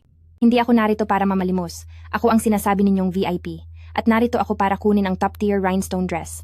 Haha, nakakatawa ka? Tingnan mo nga ang sarili mo. Mukha ka bang kagalang-galang na VIP na hinihintay namin? Sumalamin ka muna bago ka magsalita. Hinuhusgahan mo agad ang tao sa panlabas na anyo. Masyadong makitid ang isipan mo. Hoy, hamak na pulubi. Kailan mo pa natutunang pangaralan ako? Welcome po. Ano po ang kailangan nila? Ay, hindi ba ito ang pinaka-espesyal na collection sa shop nyo? Bakit parang naging bukas palad kayo ngayon na ilabas ito? Nag-utos po ang aming boss. May mahalagang panauhin na darating anumang oras para kunin ang top-tier rhinestone dress na ito. Mrs. Gu, ang mahiwagang VIP na binabanggit ng manager. Maari po bang kayo iyon? Ako ay isa sa mga 10 milyong dolyar VIP members ng mall na ito, kaya tiyak na itinabi ng manager ang damit na ito para sa akin talaga. Napakaswerte namin, mahal naming panauhin. Sa wakas ay narito na kayo. Nagkakamali kayo. Ako ang VIP na tinutukoy nyo. Akala ko naman kung sino na. Hindi ba ikaw yung hamak na pulubi na dinala ng pinsan ko pabalik ng pamilya Gu? Sa hirap mong yan, may gana ka pang agawin ang piniling gamit ni San Sin Hong? At sasabihin mo pang isa kang VIP? Sino naman ang maniniwala sa iyo? Mrs. Gu, isa lang siyang marungis na pulubi. At sigurado akong isa siyang siraulo. Tingin ko, isa siyang baliw. Huwag niyo na lang siyang pansinin dahil ipapakita ko sa inyo ang pinakamahalagang koleksyon sa aming shop. Wow, hindi nga matatawaran ang ganda nito. Ang lambot nito. Pati ang tela, wala nang katulad nito sa buong Yuncheng. Para sa misis ko, pakibalot ang rhinestones dress na ito. Masusunod po, Mr. Gu. Tigilan nyo iyan. Ang damit na iyan ay regalo sa akin ng kapatid ko. Hindi ba ikaw ang pulubing pinulot lang sa kalye ni nakababatang pinsan na masakitin? Nagagawa mo pang magyabang dito, talagang nakakatawa ka. Hay nako, tingnan mo muna ang sarili mo. Isang hamak na pulubi.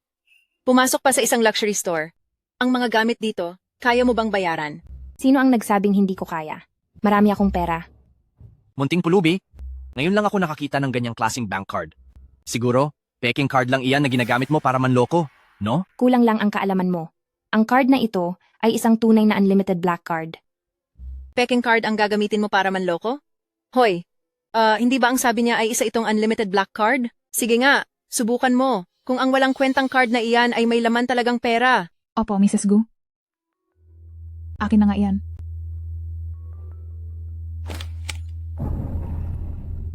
Sabi ko na nga ba, peking card lang ito. Hoy pulubi, pumasok ka rito para manloko at magpanggap, tama ba? Ang shop na ito, kung sino-sino na lang ba ang pinapapasok, paalisin niyo na siya agad. Sinong may sabing pwede kang pumasok dito? Kapag hindi ka pa umalis, makakatikim ka na sa akin? Aalis ako sa sarili kong paraan. Hindi kailangang magpalayas. Abat, ikaw na pulubi ka. Nakuha mo pang sumigaw? Masyado na akong naging mabait sa'yo, ah. Security, ilabas ang babaeng iyan. Sandali! Anong nangyayari dito? Bakit nandito si nakababatang pinsan? Huwag mong sabihin, isinama mo rito ang pulubing iyan para bilhan ng damit? Kahit sino pa iyan, basta't pumasok sa shop, ituturing silang customer. Walang rason para palayasin ang isang customer, hindi ba? Customer? Kailan pa naging customer ang isang pulubi? Brother-in-law, pinapayuhan kitang mag-ingat. Huwag mong basta-basta pinapapasok ang kung sino sa pamilya Gu. Ang pamilya Gu namin, hindi ampunan para sa mga pulubi. Ang pamilya Gu namin ay hindi silungan para sa mga pulubi. Oo nga, nakababatang pinsan, ikaw na maliit na pulubi ka. Masyadong makapal ang mukha mo. Naglabas ka pa ng peking card para lokohin kami at gusto mo pang agawin ang mamahaling rhinestone dress ng asawa ko. Yan bay, hindi ako nagsisinungaling. Ang damit na ito ay talagang sa akin. Talaga bang gustong-gusto mo ang damit na ito? Naku, brother-in-law, narinig mo ba iyon? Sinasabi niyang sa kanya ang damit na iyan. Hindi man lang siya tumingin sa sarili niya kung bagay ba ito sa kanya. Bibiling ko ang damit, gamitin ang card ko. Nakababatang pinsan, hindi mo ba alam ang rule na kung sino ang nauna, siya dapat ang bida? Ang rhinestone dress na ito ay unang nagustuhan ng asawa ko. Bakit mo ito aagawin sa akin? Pinsang buo! Dahil hindi pa naman sigurado ang bibili nito, ibenta na lang natin ito sa kung sino ang may pinakamataas na tawad. Ano sa tingin mo? Guyan Bay, ikaw na lalaking sakitin, balak mo ba talaga kaming kalabanin? Ale, hindi ka ba nag-toothbrush pagkagising mo kanina? Ang baho ng hininga mo. Hamak na pulubi ka ikaw. Manager, bakit po kayo nandito? Xiao Guo, Ang hawak mong black card na iyan, kaninong VIP iyan? Eto po, sa pulubing ito, naglabas ng peking card para lokohin tayo. Isa kang tanga at wala kang respeto. Ang VIP na ito ay nandito para kunin ang ating pinakamamahaling rhinestone dress? At ganyan mo lang tatratuhin ang ating panauhin? Ito mo ba talaga tratuhin ang ating mga bisita? Ano po? Manager, ang ibig niyo po bang sabihin ay ang pulubing babaeng ito ang ating mahalagang bisita na dapat nating asikasuhin? Nagawa mo pang bastusin ang ating panauhin, si Santi ka na. Lumayas ka na ngayon din. Manager, bigyan niyo pa po ako ng isang pagkakataon. Hindi ko na po uulitin. Alis. Manager, isa akong VIP member dito na gumastos na ng 10 milyong dolyar. Iyang card na iyan ay hindi man lang makakuha ng pera. Bakit ibibigay sa kanya ang bestidong ito? Tumahimik ka. Naglakas loob ka pa na bastusin ang aking espesyal na bisita? Sino ang nagpahintulot nito? Ang mahalagang panauhin na ito ay narito para kunin ang aming pinakamahalagang koleksyon. Ang rhinestone na bestida. At tungkol sa card na ito, hindi dahil wala itong laman, kundi dahil sa laki ng halaga na nasa loob nito.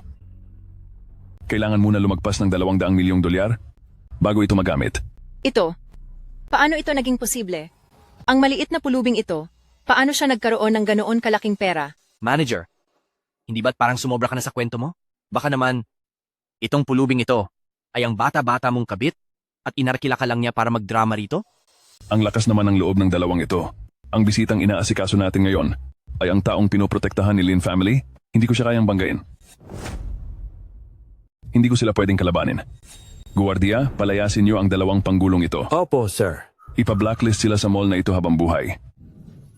Isa akong VIP member ng shop na ito. Ganito ba talaga ang itatrato niyo sa akin? Manager, dahil lang ba sa pulubing ito, ay gusto niyo kaming banggain sa pamilyang Gu ng Beicheng? Para sa aming mahal na bisita, ito ang pinakamahalagang koleksyon sa aming shop. Isang dekalidad na rhinestone dress. Sana itanggapin niyo po ito bilang regalo. Ipapabalot ko na po agad ito para sa inyo. Pati na rin po itong black card ninyo. Kian? Anong nangyayari rito? Ang totoo po, ang manager na iyan ay dati kong pasyente na ginamot ko. Opo, tama po siya. Oh, kaya pala ganon. Dahil tapos na tayong bumili ng damit, tara na, Yanbay. Sige, Yanbay, mauna ka na sa venue ng high school reunion at maghintay roon. Susunod na ako pagkatapos kong mag-ayos. sige. Hongui, nag-aalala ako na baka matraffic sa daan, kaya maaga akong pumunta rito. Mukhang maaga ka rin nakarating. Oh, Gu, Yanbay. Talaga bang mag-isa ka lang na dumating? Hayaan mo na ako, Hongui. Mukhang nitong mga nakaraang taon ay naging maganda ang takbo ng buhay mo. Ayos naman. Sa ngayon kasi, tauhan ako ng mayamang negosyanteng si Lin He sa North City. Sa buong North City, nakukuha ko ang lahat ng gusto ko. Kahit ang mga young master peng sa North City ay kaibigan ko. Kung ganoon, binabati kita. Gu Yanbay, mukhang ang gwapo mong iyan ay hindi rin naging maganda ang kinabukasan. Bilang pinuno ng pamilya Gu, mukhang hindi ka man lang makahanap ng makakasamang babae rito. Hahaha. Sino ang magandang babaeng iyon? Napakaganda naman niya. Yanbay. Yanbay, Miss, sino po sila? ako si Yun Kian. Kian? Hindi ko akalain na kapag nag-ayos ka, ay ganito ka pala kaganda. Yanbay, pinupuri mo ba ako? Magandang binibini, ang pagsama sa sakiting iyan ay napaka-boring naman. Ganito, magbabayad ako ng 10 beses na mas malaking halaga. Samahan mo lang ako ng isang gabi. Ano sa tingin mo? Honggi, ang pagsasalita mo ng ganyan sa isang babae ay hindi po magalang mangyaring rumespeto ka naman. Ikaw na sakiting iyan, may gana ka pang pangaralan ako. Huwag mong sabihin ang babaeng ito ay hindi mo nakuha mula sa mga bahay aliwan at nirentahan mo lang siya. Gusto ko siyang makasama sa isang gabi. May problema ba roon? Hey, isinilang ka ba ng nanay mo para lang magkaroon ng mabahong bibig at hindi ka tinuruan kung paano rumespeto? Walang hiya ka. Hongui, Huwag mong isipin na dahil anak ka ni Pamilya Gu, ay hindi na kita kakayanin. Sinasabi ko sa'yo, kung hindi ka tatabi, tatapusin kita kasama niya. Paano nagkaroon si senior brother at Lin Hee ng ganitong uri ng tauhan? Hemp, ngayon, parurusahan ko ang masamang tao para kay senior brother.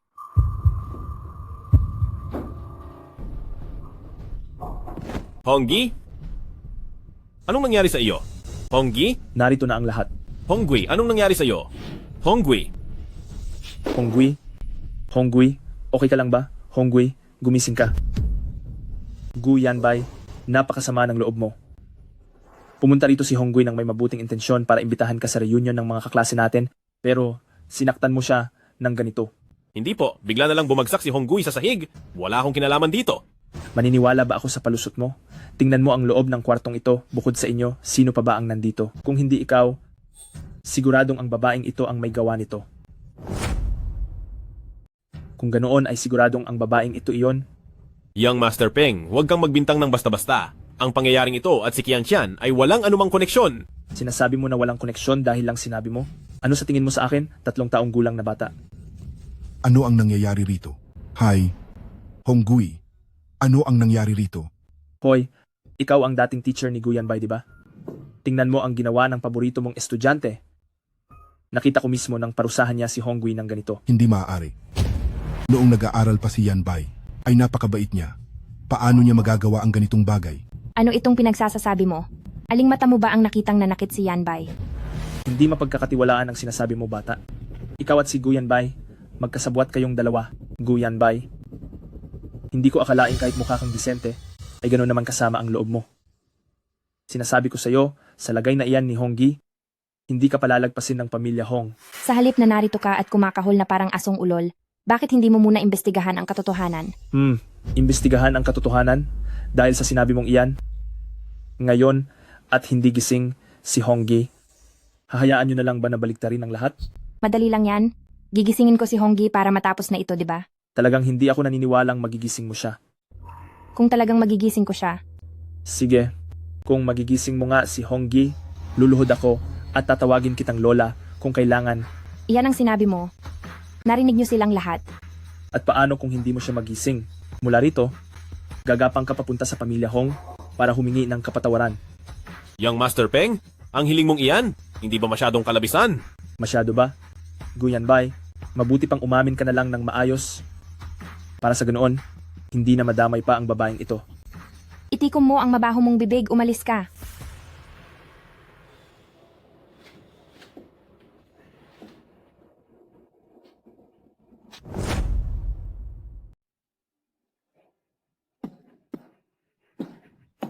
Hala, gising na siya. Gising na nga siya talaga. Itong batang babaeng ito ay mayroong totoong talento at mabilis niya itong naisalba. Anong nangyari sa akin? Young Master Peng, ngayong oras na ito, hindi ba't dapat ka nang lumuhod at tawagin akong lola? Itong si Honggui naman, ay kayo ang nagpatulog kanina. Responsibilidad mo lang nagisingin siya. Honggi, sinaktan ba talaga ka naming dalawa? Parang, kayo nga ang nanakit sa akin. Honggi, pawang gawa-gawa lang ang sinasabi mo. Oh, narinig niyo ba ang lahat? Mismo si Honggui na ang nagsabi na si Guyanbay kasama ang babaeng ito ang nanakit sa kanya. Honggi, hindi ba't nagpapasa ang balat mo? Laging mabilis ang tibok ng puso at kinakapos ng hininga, at minsan ay nahihilo at nawawalan ng malay? Paano mo nalaman? Mayroon kang malalang sakit sa puso, at sa mundong ito, ako lang ang makakaligtas sa iyo. Pero ako, bilang si Yun Qianqian, ay may patakaran sa panggagamot ang hindi tumulong sa mga gumagawa ng masama o sa mga taong sinungaling. Talaga bang maililigtas mo ako? Honggi, huwag kang makikinig sa kasinungalingan ng taong ito, niloloko ka lang niya. Sandali. Honggui, ang sarili mong kondisyon, ikaw ang higit na nakakaalam nito. Hindi mo naman siguro itataya ang sarili mong buhay bilang isang biro, di ba? Nagawa ako nitong babaeng gisingin at nalaman pa ang mga sintomas ko, baka nga isa siyang magaling na doktor. Dakilang doktor. Nagsinungaling po ako kanina. Magsasabi na po ako ng totoo. Umatake lang po ang sakit ko sa puso. Kaya ako nawalan ng malay. Sinabi ko na po ang totoo. Tulungan niyo po ako, doktor. Seryoso po. Iligtas niyo po ako. Matutulungan kita, pero kailangan mong sumunod sa mga payo ko.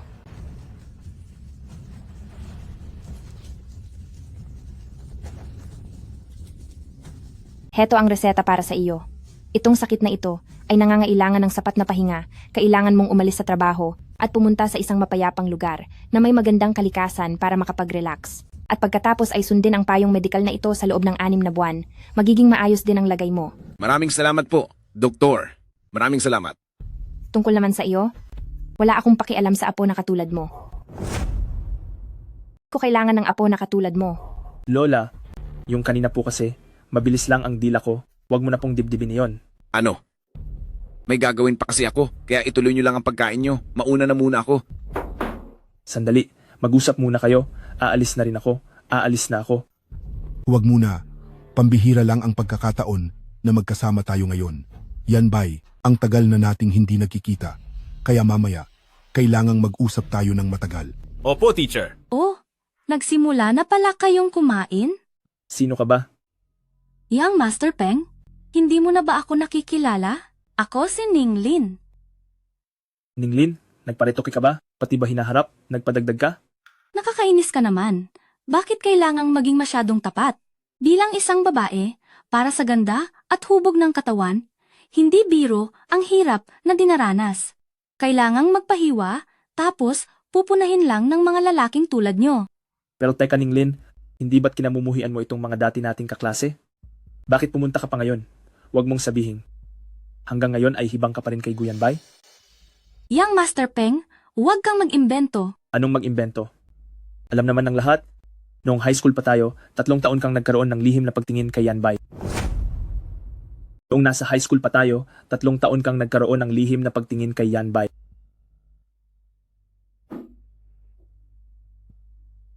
Yanbay, ang tagal nating hindi nagkita.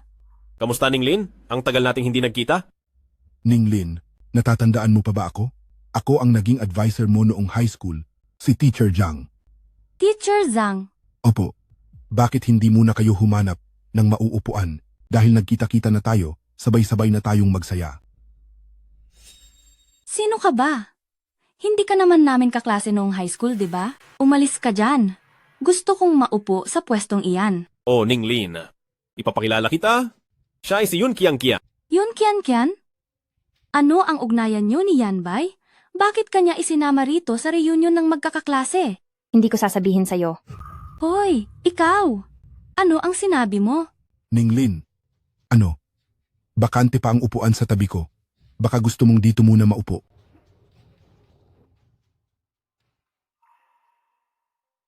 Yanbay, ang tagal nating hindi nagkita. Baka naman pwedeng samahan kitang uminom? Maya-maya ay magpapanggap akong madapa at babagsak ako mismo kay Yanbay para magkadikit kaming dalawa.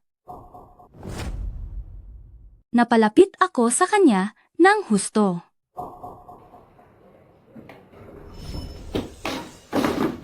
Ninglin, bakit ka natumba? Yung silikon na ipinalagay ko noong nakaraang linggo, nayupi dahil sa pagbagsak ko. Ikaw, ang may kasalanan? Dahil sa babaeng ito na si Yun Kiang-Kian, kaya ako natumba. Hindi ako iyon. Nasa tabi ko lang si Yun Kian-Kian sa buong oras. Mapapatunayan ko iyan. Yanbay, ako ang dati mong kaklase? Bakit mo kinakampihan ang babaeng iyan? Nagsasabi lang ako ng totoo. Oh, sandali lang. Magkakaklase tayong lahat. Hindi na kailangang mag-away dahil dito. Paano kaya kung pagsabihan mo ang kasama mo na humingi ng tawad kay Ninglin? Wala akong ginagawang masama. Bakit kailangan kong humingi ng tawad? Hindi ko akalain na pagpunta ko sa reunion na ito, mararanasan ko ang ganitong kahihiyan.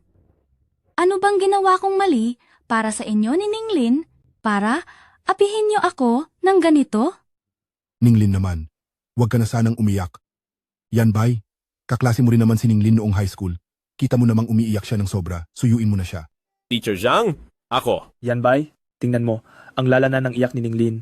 Tiyak na sobrang sama ng loob niya. Humingi na lang kayo ng tawad kung maaari para tumigil na siya sa pag-iyak. Oh, tumigil ka na sa pag-iyak. Nakakairita. Anong ginagawa mo? Ano ang ginagawa mo? Pansamantala ko lang pinahinto ang boses niya at hindi naman makakasama iyon sa katawan niya. Ninglin, huwag mo na akong dilitan. Gusto ko lang linawin ang lahat. Una, ang layo ko sa'yo kanina. Paanong mangyayari na mapunta ako sa likod mo? Oo nga po.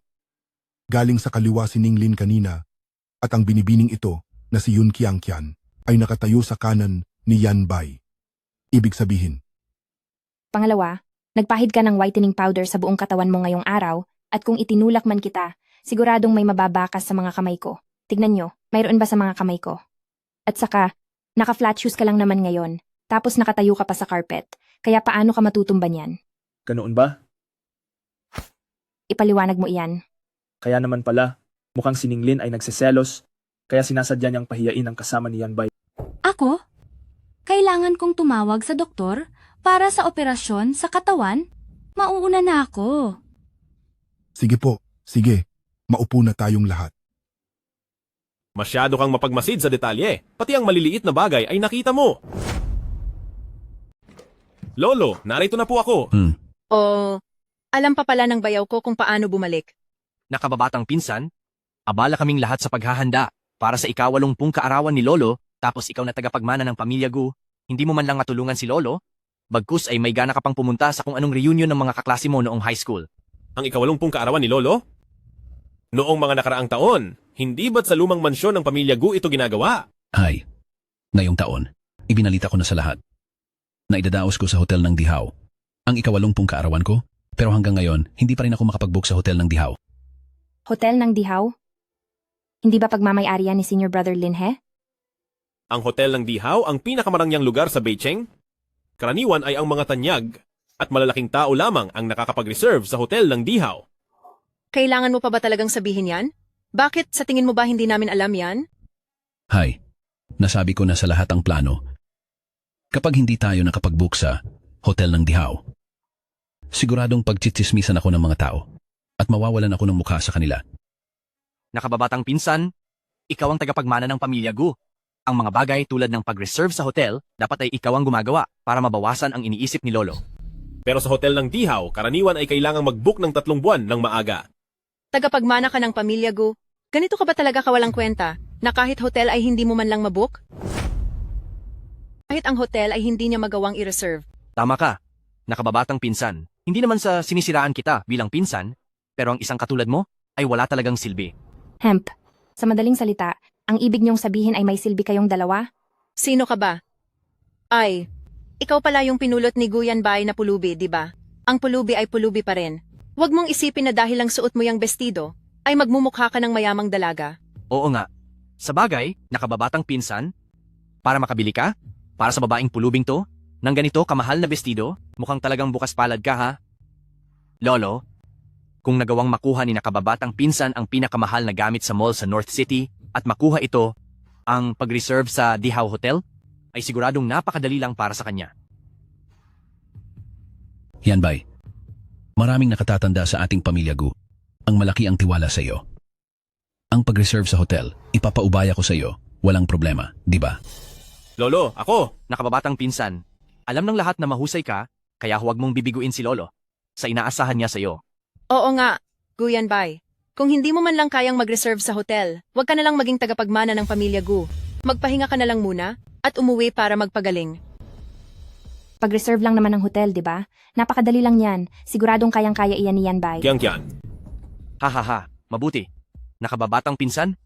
Dahil mukhang sigurado ka sa sarili mo, ibibigay na namin sa iyo ang pag-reserve sa hotel. Huwag mong bibiguin si Lolo. Brother-in-law, dahil mukhang napakakumpiyansa mo, aabangan ko na lang ang mangyayari. Napakabuting yan bay. Ang tungkol sa pag-reserve ng hotel, ipinapaubaya ko na iyan sa iyo. Opo, Lolo. Kiang, hindi ka dapat nagmalaki kanina. Yan Bay, hindi ako nagmamalaki. Naniniwala talaga ako na kaya mong gawin iyon. Alam kong gusto mo lang akong tulungan, pero Kiang, hindi kasing simple nang iniisip mo ang lahat. Hindi madaling mag-reserve sa hotel ng Dihaw. Yan Bay, huwag kang mag-alala, may paraan ako. Hay, kahit si Lolo ay hindi iyan magawa, anong magagawa ng isang batang katulad mo? Sige na, ako na ang gagawa ng paraan para rito. Huwag mo na itong intindihin. Teka Yan Bay, may mas importante ka pang dapat gawin. Anong bagay? Ang gamutin ang dati mong karamdaman. Alam kong mahusay ka sa medisina. Ngunit ang sakit kong ito, kahit ang pinakamahuhusay na punong manggagamot sa bansa, ay hindi ito mapagaling. Matagal na akong nawalan ng pag-asa. Ano ka ba? Kung hindi kaya ng iba, hindi ibig sabihin hindi ko rin kaya. Magtiwala ka sa akin. Sige, kung gusto mo akong gamutin, makikipagtulungan ako sa iyo ng mabuti. Gumaling man ako o hindi. Nagpapasalamat ako sa malasakit mo. Yan Bay, huwag kang mag-alala. Pagagalingin kita talaga. Basta kapag ako na si Yun Qian ang kumilos, walang sakit sa mundo ang hindi ko kayang gamutin. Mula bukas, ihahanda ko na ang iyong acupuncture, pati na rin ang physical therapy. Ayos ba iyon?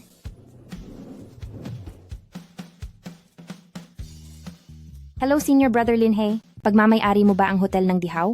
Opo, Shimei. Ano po ang maipaglilingkod ko, Shimei? Magdiriwang na ang matandang Panginoong Gu ng kanyang ika-80 kaarawan. Gamitin mo agad ang pangalan ng North City Pamilya Gu. Guyan Bay, sa hotel ng Dihaw ay mag-book ka ng isang VIP room para sa matandang Panginoong Gu. Masusunod po, Shimei. Opo, Shimei.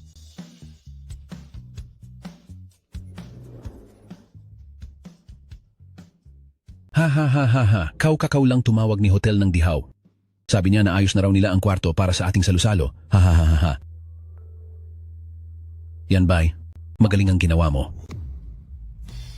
Ano po ang nangyayari dito? Lolo? Hindi kaya may mali lang? Paano ito mangyayari? Hindi pa ako ulyanin. Sa panig ni Hotel ng Dihaw, malinaw ang sinabi sa telepono na si Batang Panginoon ng pamilyang Gu daw ang nagpareserba ng kwarto. Lolo, hindi po ba kayo nagkakamali? Ang asawa ko na si Tianlei ay maraming kilalang kasosyo sa negosyo. Posibleng itong hotel ng Dihaw ay nakuha lang dahil sa koneksyon ni Tianlei. Tama po, Lolo. Ang Young Master Gu na ito ay malamang na ako po ang tinutukoy. Yan bay? Itong hotel ng Dihaw ba ay ikaw ba talaga ang nagpa-reserve? O si Tianlei ang gumamit ng koneksyon? Lolo, Lolo, itong sa hotel ng Dihaw ay ang asawa kong si Tianlei, ang nagpareserba sa tulong ng mga kaibigan niya. Kayong dalawa ang kakapal ng mukha nyo. Malinaw na ito ay gawa ni Kuya Yanbay. Pati ba naman ito ay aagawin nyo? Ikaw na bata ka. Ano bang pinagsasabi mo? Bastos na pulubi. Ang usaping pamilya naming mga Gu. Hindi kailangan ang pakikialam mo. pinsang buo? Asawa ng pinsan. Si Kian ay panauhing inimbita ko dito, kaya pakiusap na rumespeto kayo. Isang maruming pulubi lang siya. Karapat-dapat ba siyang irespeto? Oo nga. Nakababatang pinsan, totoong marami tayong pera, pero hindi mo dapat pulutin ang kahit sinong pulubi sa kalye para lang dalhin at alagaan dito.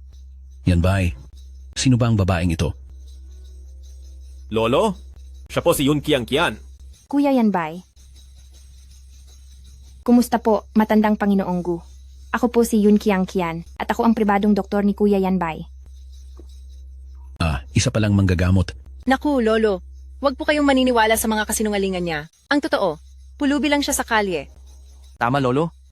Isang pulubi? Paano siya matitira sa pamilya nating mga Gu? Paano siya mapapasilong sa pamilya Gu? Kapag kumalat ang balitang ito, napakalaking kahihiyan ito para sa pamilya Gu.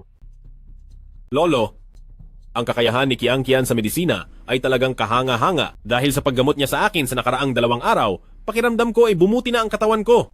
Yan bay. Ang iyong itsura ay mukhang maayos na nga. Ang Kian na ito ay mukhang may talento nga. Hayaan niyo na siyang manatili rito sa pamilya Gu para ipagpatuloy ang paggamot sa iyo. Hahayaan mo siyang manatili sa pamilya Gu? Hindi ito maaari. Salamat po, matandang Panginoong Gu. Gagawin ko po ang lahat ng aking makakaya upang gamutin si Yanbay. Lolo, paano niyo hahayaang may ibang taong tumira rito sa ating pamilya Gu? Ang naging desisyon ko ay hindi dapat kinuwestiyon ng sinuman sa inyo. Sige na, pag-usapan na natin ang tungkol sa hotel ng Dihaw. Ang kwarto sa hotel na iyon, si Tianlei ba o si Yanbay ang nagpareserba? Ako po. Lolo, ako po iyon. Sus, wala ka talagang hiya. Matandang Panginoong Gu, kailangan nyo lang pong tumawag sa front desk ng hotel ng Dihaw at malalaman nyo na ang totoo. May punto ang sinabi mo. Hello, hotel. Ako ito mula sa pamilya Gu, si matandang Panginoong Gu. Pakicheck nga sa akin, sino ba ang nagpareserba ng kwartong ito? Pakicheck para sa akin kung sino ang nag-book ng VIP room na ito. Sige po. Sige, naintindihan ko na. Kumusta, matandang Panginoong Gu? Alam mo na ba? Tungkol sa VIP room sa hotel ng Dihaw, siguradong si Yanbay ang nag-book nito. Lolo, paanong nangyari iyon? Saan naman kukuha ng ganoong kakayahan si Gu Yanbay? Walang hiyang bata ka. Lolo, nakuha mo pang agawin ang merito ng pinsan mo. Sa susunod, kapag ginawa mo pa ang mga gawa-gawang kwentong ito, asahan mong parurusahan kita ng matindi. Yanbay, simula ngayon, aasa na kaming mga pamilya Gu sa iyo. Salamat po sa tiwala niyo, Lolo. Si Yanbay ay gagawin ng lahat ng aking makakaya. Mabuti, mabuti. Gu Yanbay, ika-80 kaarawan ngayon ni Lolo, ano ba ang inihanda mong regalo para sa kanya? Nag-aral po ako sa isang batikang pintor, at bago pa ang piging para sa inyong kaarawan, gumuhit po ako ng Wanshao 2 para iregalo sa inyo. Akala ko naman kung anong mamahaling regalo na isang hamak na painting lang pala na walang halaga. Brother-in-law, ang regalong binigay mo, masyadong mura para sa okasyong ito. Itong regalong binigay mo, Mukhang masyadong mumurahin, hindi ba? Lolo, sa tingin ko po, ang regalo ay wala sa halaga, kundi nasa puso ng nagbibigay nito. Tama po ba ako? Maganda ang pagkakapinta. Yan ba'y? Napakamaalalahanin mo. Nakababatang pinsan, ika-80 kaarawan ni Lolo ngayon. Isang painting lang ba ang ibibigay mo? Wala na bang iba? Siyempre, meron pa po. Naghanda rin si Yan Bay nito. Isa itong 10,000 taon na ginseng, napakamahal nito, at isa itong pambihirang kayamanan. Ha? Ang pangit na bagay na yan, sasabihin mong 10,000 taon na ginseng? Oo nga naman. Dito sa merkado, bihira na ang makitang 1,000 taon na ginseng, paano pa kaya ang 10,000 taon? Walang hiyang babae ka, ang lakas mong magyabang. Lolo, ang hawak ko pong ito ay totoong 10,000 taon na ginseng para po sa inyo ito. He, Lolo. Sa tingin ko, gumagamit lang sila ng mga pekeng gamit para lokohin kayo, wag po kayong papalin lang. Parang, sa tingin ko naman ay maayos itong ginseng at mukhang maganda naman. Lolo, sa tingin ko dito sa pamilya Gu, si Tianlei lang ang talagang tapat sa inyo. Tignan niyo po itong napakamahal na Jade Ruyi. Ito ay talagang si Tianlei, mula sa pamilihan ng mga antigong gamit. Ay binili ito sa mataas na halaga para sa inyo. Sige po. Itong Jade Ruyi ay tunay ngang isang pambihirang kayamanan. Napakasama ng ugali ng mag-asawang ito, gagamit pa ng pekeng gamit para lokohin ang matanda. Lolo, isa po akong eksperto sa mga antigong gamit. Ang Jade Ruyi na ito ay peke. Itong Jade Ruyi ay peke. Ano? Peke ang Jade Ruyi na ito? Ikaw na bata ka, anong pinagsasabi mo? Ang regalong ibinigay ko kay Lolo, paanong magiging peke? Isang pulube. Nagmamarunong pa bilang eksperto sa antigo. Palibhasa masyadong mura ang regalong ibinigay niyo, kaya pinagbibintangan niyo kaming peke ang bigay namin. Talagang nakakatawa kayo. Hindi ko kayo pinagbibintangan, itong Jade Ruyi nyo, talaga namang peke ito. Kiang-kian, huwag ka na sanang magsalita ng ganyan. Yan Bay, ang Jade Ruyi na ito, base man sa kulay nito o sa disenyo nito, isang tingin pa lang, alam ng peke. Yun Kiang-kian. Ikaw na galing sa probinsya, na wala namang alam, marahil hindi ka pa nakakakita ng jade sa buong buhay mo. Sa asal mong yan, marunong ka bang kumilatis ng tunay? Peke naman talaga ito, sinasabihan lang. Nagagalit ka na agad. Ikaw. Pumulot ka lang ng kung anong sanga na tinatangi mo pa at ibinigay kay Lolo. Hindi ka man lang ba nahiya? Tapos ngayon babaliktarin mo pa kami. Nasasabihing peke ang mga gamit namin. Wala ka bang kahihiyan? Tama na yan. Maging regalo man ni Kiang-kian o regalo ni Tianlei, nagugustuhan ko silang lahat. Ang hangarin ninyong lahat ay ramdam ko. Magpamilya tayo, kaya dapat ay magkasundo tayo. Bakit kailangang mag-away? Sige na, maupo na kayo. Bilang matanda, anong klaseng kayamanan pa ba ang hindi ko nakikita? Tianlei apo, itong Jade Ruyi ay talagang hindi nagmula sa dinastiyang Tang. Ang Jade Ruyi na ito ay talagang hindi mula sa Tang Dynasty. Pero ang iyong malasakit, alam ni Lolo apo. Narinig nyo ba iyon? Narinig nyo? Nagbigay ka lang ng basura pero itinuring mong kayamanan. Tsk, tsk, tsk. Ikaw. Lolo ako po. Sige na. Huwag na muna nating pag-usapan yan. Ngayong araw, bihira lang tayong magkasama-sama. Halika na, kumain na muna tayo. Buisit! Plano ko sana sa handaan ni Lolo, nahihigitan si Gu Yanbay, sino ang mag-aakalang ang Yun Kiang-kian na ito ay sadyang walang modo. Anong mapapala natin sa mga sinasabi mo? Si matandang Panginoong Gu ngayon kina Yun Kiang-kian, at doon sa Gu Yanbay na iyon, ay punong-puno ng pagpuri. Pinaghirapan nating mabili ang Jade Ruyi na iyon, pero napatunayan sa harap ng lahat na peke ito. Ang mukha ko bilang si Sun Sinhong, saan ko ilalagay sa kahihiyan? Asawa ko, hindi na natin hahayaang magpatuloy sa pagmamayabang ang Gu Yanbay na yan. May naisip akong plano na magpapatalsik kay Gu Yanbay sa pamilya Gu. Talaga po? Anong plano? Ano sa tingin mo? Kung si Gu Yanbay ay balak hamakin ang sarili niyang ate, pananatilihin pa kaya siya ni Lolo sa pamilya Gu? Anong klaseng basurang plano yan? Sino bang lalaki ang gustong maging mukhang kawawa? Anong klaseng basurang ideya ito? Wala namang lalaking papayag na maging luko-luko at magpaloko sa asawa, di ba? Mahal, magsakripisyo ka muna. Kapag napaalis na natin si Gu Yanbay, ang dambuhalang ari-arian ng pamilya Gu ay magiging atin ang lahat. Dahil mukhang sigurado ka naman, pag-usapan natin ng mabuti iyan. Ay nako, Yan Bay. Marami ka nang nainom sa party, masama iyan sa katawan mo. Ay. Ineng, May sasabihin ako sa iyo? Halika rito sandali. Naku, inaalagaan ko si Yanbay. Wala akong oras sa iyo. Si Lolo ang nag-utos para ituro sa iyo ang mga patakaran ng pamilya Gu. Kung ayaw mong makinig, huwag mo nang asahang makapananatili ka pa rito. Matandang Panginoong Gu. Sige na nga, maghintay ka. Yanbay, magpahinga ka muna rito. Babalik ako agad.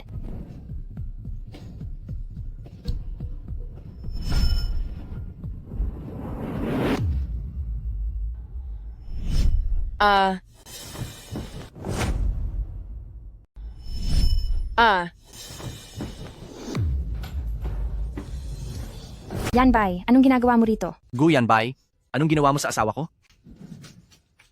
Napakaingay nyo. Anong ginagawa nyo rito? Wala ba kayong mga hiya? Matandang Ginoo, kailangan po ninyong panigan ako. Kagabi po ang hipag ko, ay hindi ko alam kung bakit lasing na lasing. Hinila niya ako papasok sa kwarto niya. Bukod sa pambabasto sa akin, ay sinubukan niya pa akong hawak-hawakan. Ako ang asawa ng pinsan niya. Paano niya ako nagawang hiyain ng ganito? Gu Yanbay, hayop ka. Gu Tianlei, huwag ka munang padalos-dalos. Imbestigahan muna natin ang lahat. Malinaw na sa ating lahat ang nangyari. Ano pa ang dapat nating imbestigahan? Gu Yanbay, bakit mo nagawa ang ganitong kalaswaang bagay? Napakalaki ng pagkadismaya ko sa iyo. Lolo, lasing po ako noong mga oras na iyon. At natatandaan kong si Kiang Kian ang naghatid sa akin sa kwarto. Pero hindi ko alam kung bakit narito ang asawa ng pinsan ko. Opo, lasing na si Yanbay. Kaya hinatid ko siya sa kwarto at agad siyang nakatulog. Gu Tianlei, noong pinuntahan mo ako noon, tiyak na nakita mo rin iyon. Hindi ko alam kung anong pinagsasabi mo, babae. Hindi ko alam kung ano ang pinagsasabi mo, bata ka. Matandang Panginoong Gu, totoo ang bawat salitang sinasabi ko. Tiyak na may malalim na dahilan sa likod nito. Mukhang tama ka. Kailangang imbestigahan ito ng mabuti. Lolo, huwag niyo pong paniniwalaan ang sinasabi ng maduming pulubing ito. Kahapon po, bigla siyang pumasok para bastusin ako. Ang tungkol dito, ang tauhan ng pamilyang Pamilya Gu, si Zhou Quan, ay nakakita sa lahat. Zhou Quan, anak, ano ba talaga ang nangyari? Lolo, pasensya na po. Dahil sa sitwasyon, napilitan akong sabihin ang totoo. Nakita ko noon si Master Yanbay, na lasing at tumungo sa kwarto ni Mrs. Gu. Hinihila ko siya noon para ihatid sana sa sarili niyang kwarto, pero si Master Yanbay ay sinabihan akong lumayas. At sinabi niya pang matagal na niyang ninanais ang kaniyang hipag.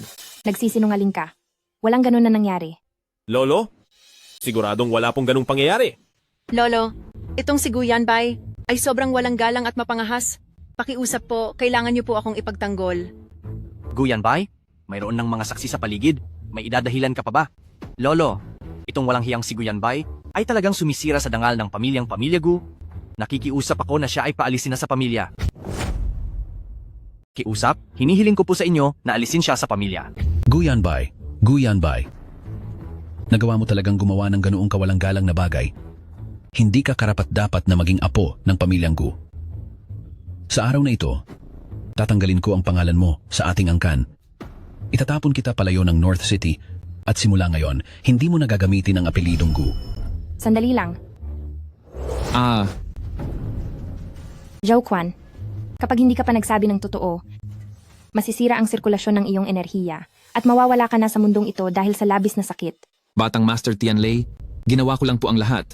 Ayon sa utos niyo sa akin, pakiusap, iligtas niyo ako. Zhou Quan, anong kalokohan ang sinasabi mo? Hindi mo ba nakikitang nandito pa si Elder Gu? Sir, sa tingin ko ang pulubing ito ay pinipilit lang siyang magsinungaling. Ang lahat ng sasabihin niya ay huwag niyo pong paniniwalaan. Zhou Quan, hindi ako nagbibiro. Hindi ba't nararamdaman mong lalong tumitindi ang sakit ng iyong katawan? Batang Master Tianlei, ito na po. Ito ang card na ibinigay niyo sa akin. Lagi ko po itong daladala. Batang Master Tianlei, heto, ito po ang card na ibinigay mo sa akin. Lagi ko po itong daladala. Gu Tianlei, ang bank card na ito ay ang ginamit mo para bayaran si Zhou Quan, di ba? Ikaw na, bata ka. Anong pinagsasabi mo? Mahal na lolo, napilitan lang siyang umamin dahil sinaktan siya. Ang mga sinasabi niya ay hindi dapat paniwalaan. Gu Tianlei, San Sinhong, ayos lang kahit hindi kayo umamin. Matandang Panginoong Gu, kunin mo lang ang bank card na ito at ipasuri sa bangko para malaman kung kanino talaga ang card na iyan.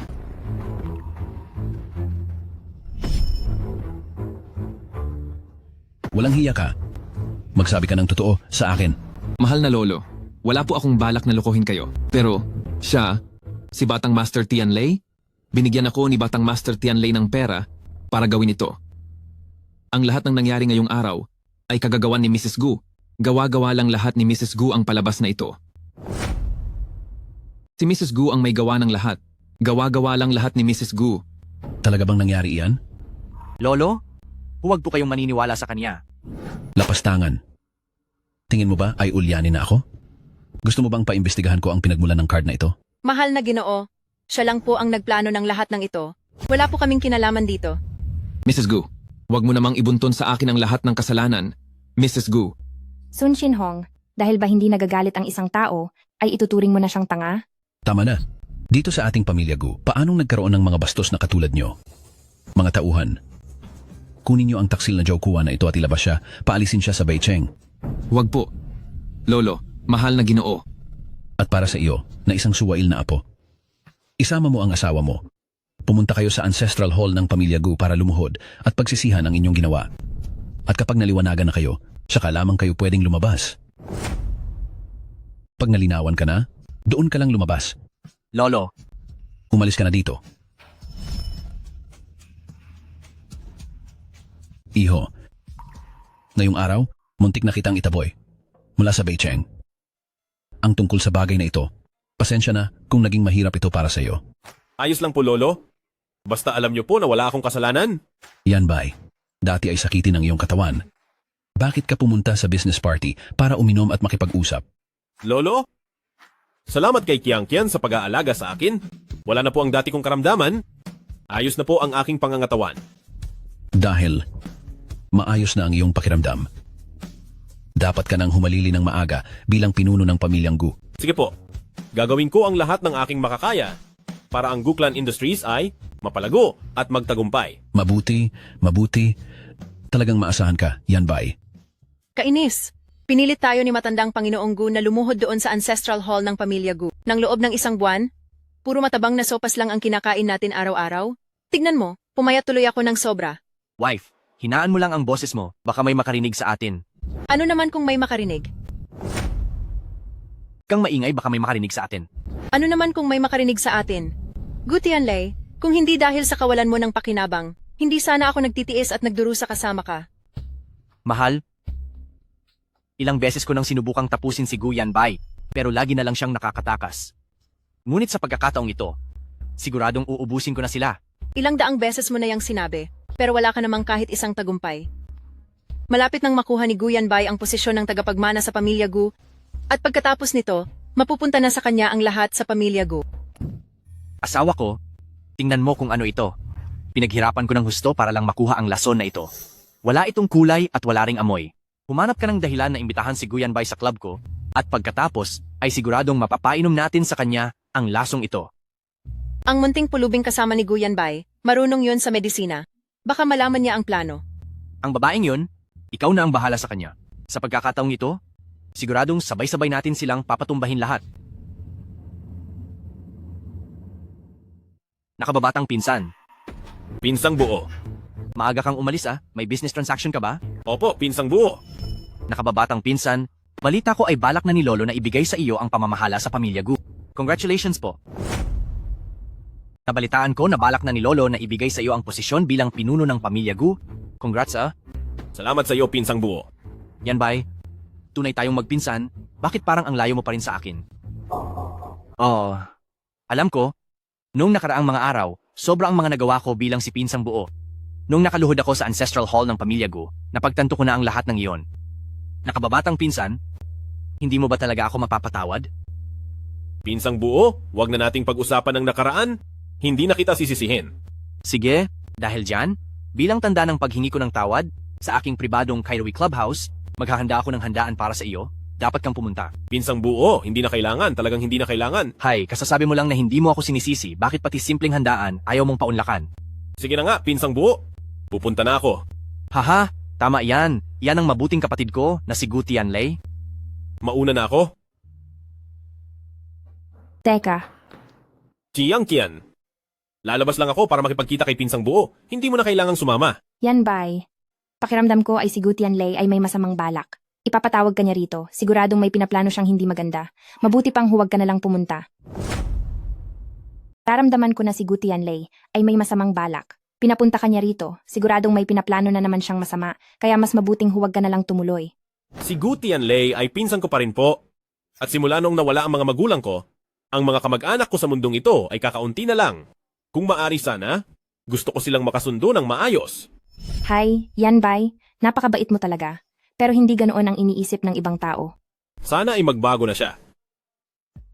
Hija, Kian, nandyan na pala kayo. Grabe, kapag lumalapit sa akin ang babaeng iyan at ngumingiti, tinatayo ang mga balahibo ko, nakakadiri talaga. Kian, tama na yan. Oo, mula sa malayo ay kitang-kita ko na kayong mag-asawa na may ibinubulong sa isa't isa. Asawa ng pinsan. Ha, brother-in-law, pasensya na talaga sa nangyari noong nakaraan. Sinadya kong maghanda ngayon upang humingi ng paumanhin sa iyo.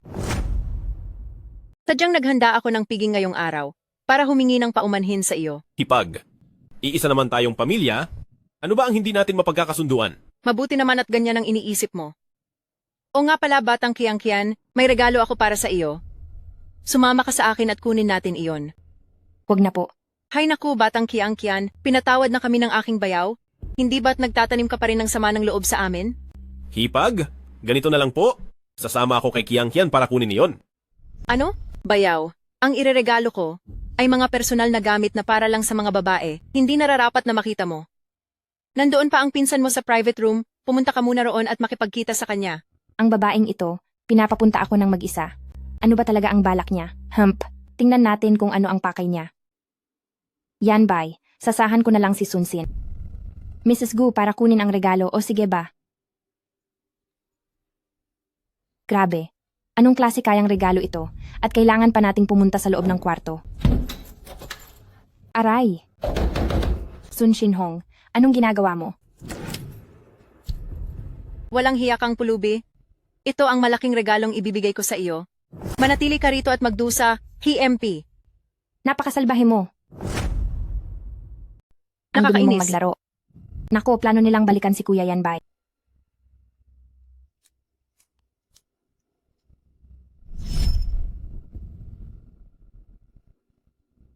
Nakababatang pinsan, halika rito. Pinsang buo.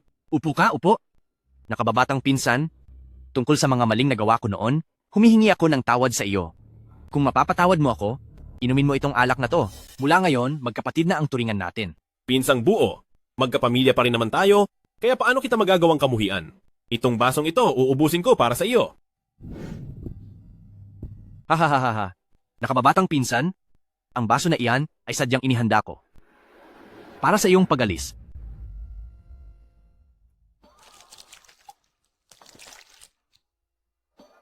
Pinsang buo. Anong sabi mo? Hahaha.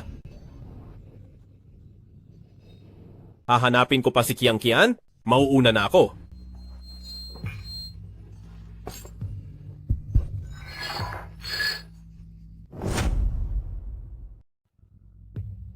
Hahaha. Nakababatang pinsan, yang basong iniinuman mo ay may lason na kayang tumapos sa iyo agad. Ngayong araw, hindi ka na makakalabas ng pintong iyan. Hindi ko akalain na kaya mo akong pagbayarin ng ganito. Ano ba ang dahilan? Bakit? Nakababatang pinsan, sisihin mo ang sarili mo dahil masyado kang sikat at hindi mo alam kung kailan dapat magpakumbaba. Bata pa lang tayo. Lagi ka nang tinitingala ng lahat. Pero paano naman ako? Palagi na lang akong nagiging anino mo. Kahit noong kalaunan ay naging sakitin ka na, ikaw pa rin ang pinili ni Lolo na maging tagapagmana ng pamilyang Gu. Bakit? Bakit siya ganoon? Samantalang pareho naman kaming Gu. Mukhang wala na talaga akong pag-asang makalabas dito ng buhay. Bago man lang matapos ang lahat, may isa lang akong huling pakiusap. At ano naman iyon? Si Kian, hindi naman siya kabilang sa pamilyang Gu. Kaya pakiusap, pakawalan mo na siya. Kahit na malapit ka na mawala, iniisip mo pa rin ang babaeng iyon. Paulit-ulit na sinisira ni Yun Kian ang mga plano ko, kaya hindi ko siya palalagpasin. Sayang lang talaga. Dahil ikaw nakababatang pinsan, bago ka man lang tuluyang mawala, ay hindi mo na siya makikita muli. Ikaw? Kian.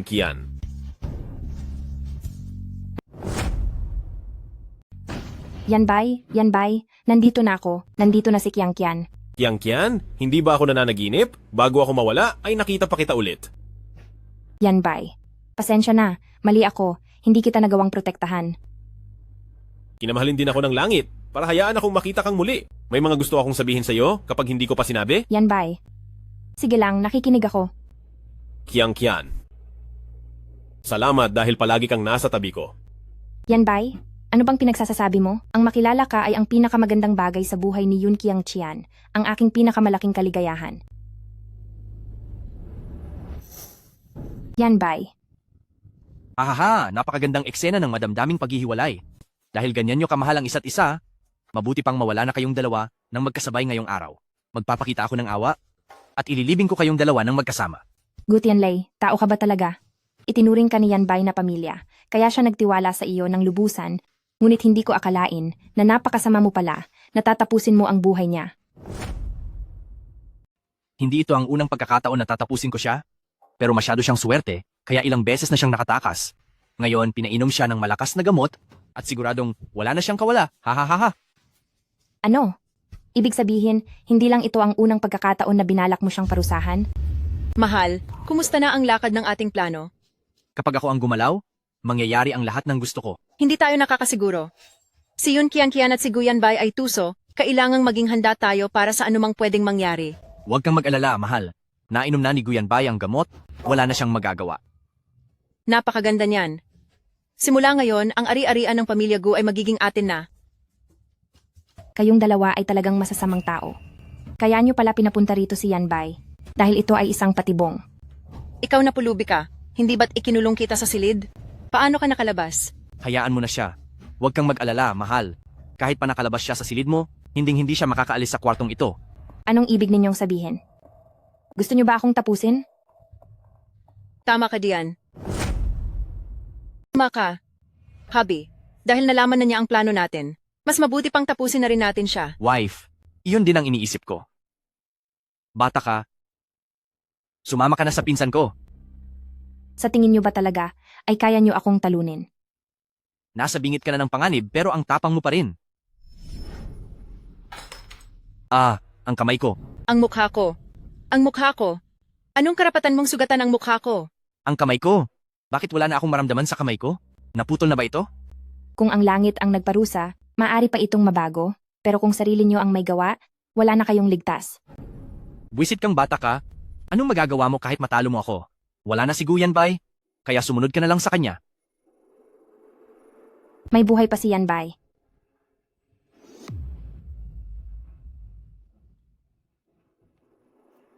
Salamat naman, maililigtas pa ang buhay ni Yanbay. Imposible. Matapos inumin ang laso na iyon, paanong mabubuhay pa siya? Buwisit na pulubi. Sino ka ba talaga? Ako si Yun Kiangtian, ang tagapagmana ni Hua Tuo, ang kasalukuyang Valley Master ng Sagradong Lambak ng Medisina. Sagradong Lambak ng Medisina? Sagradong Lambak ng Medisina.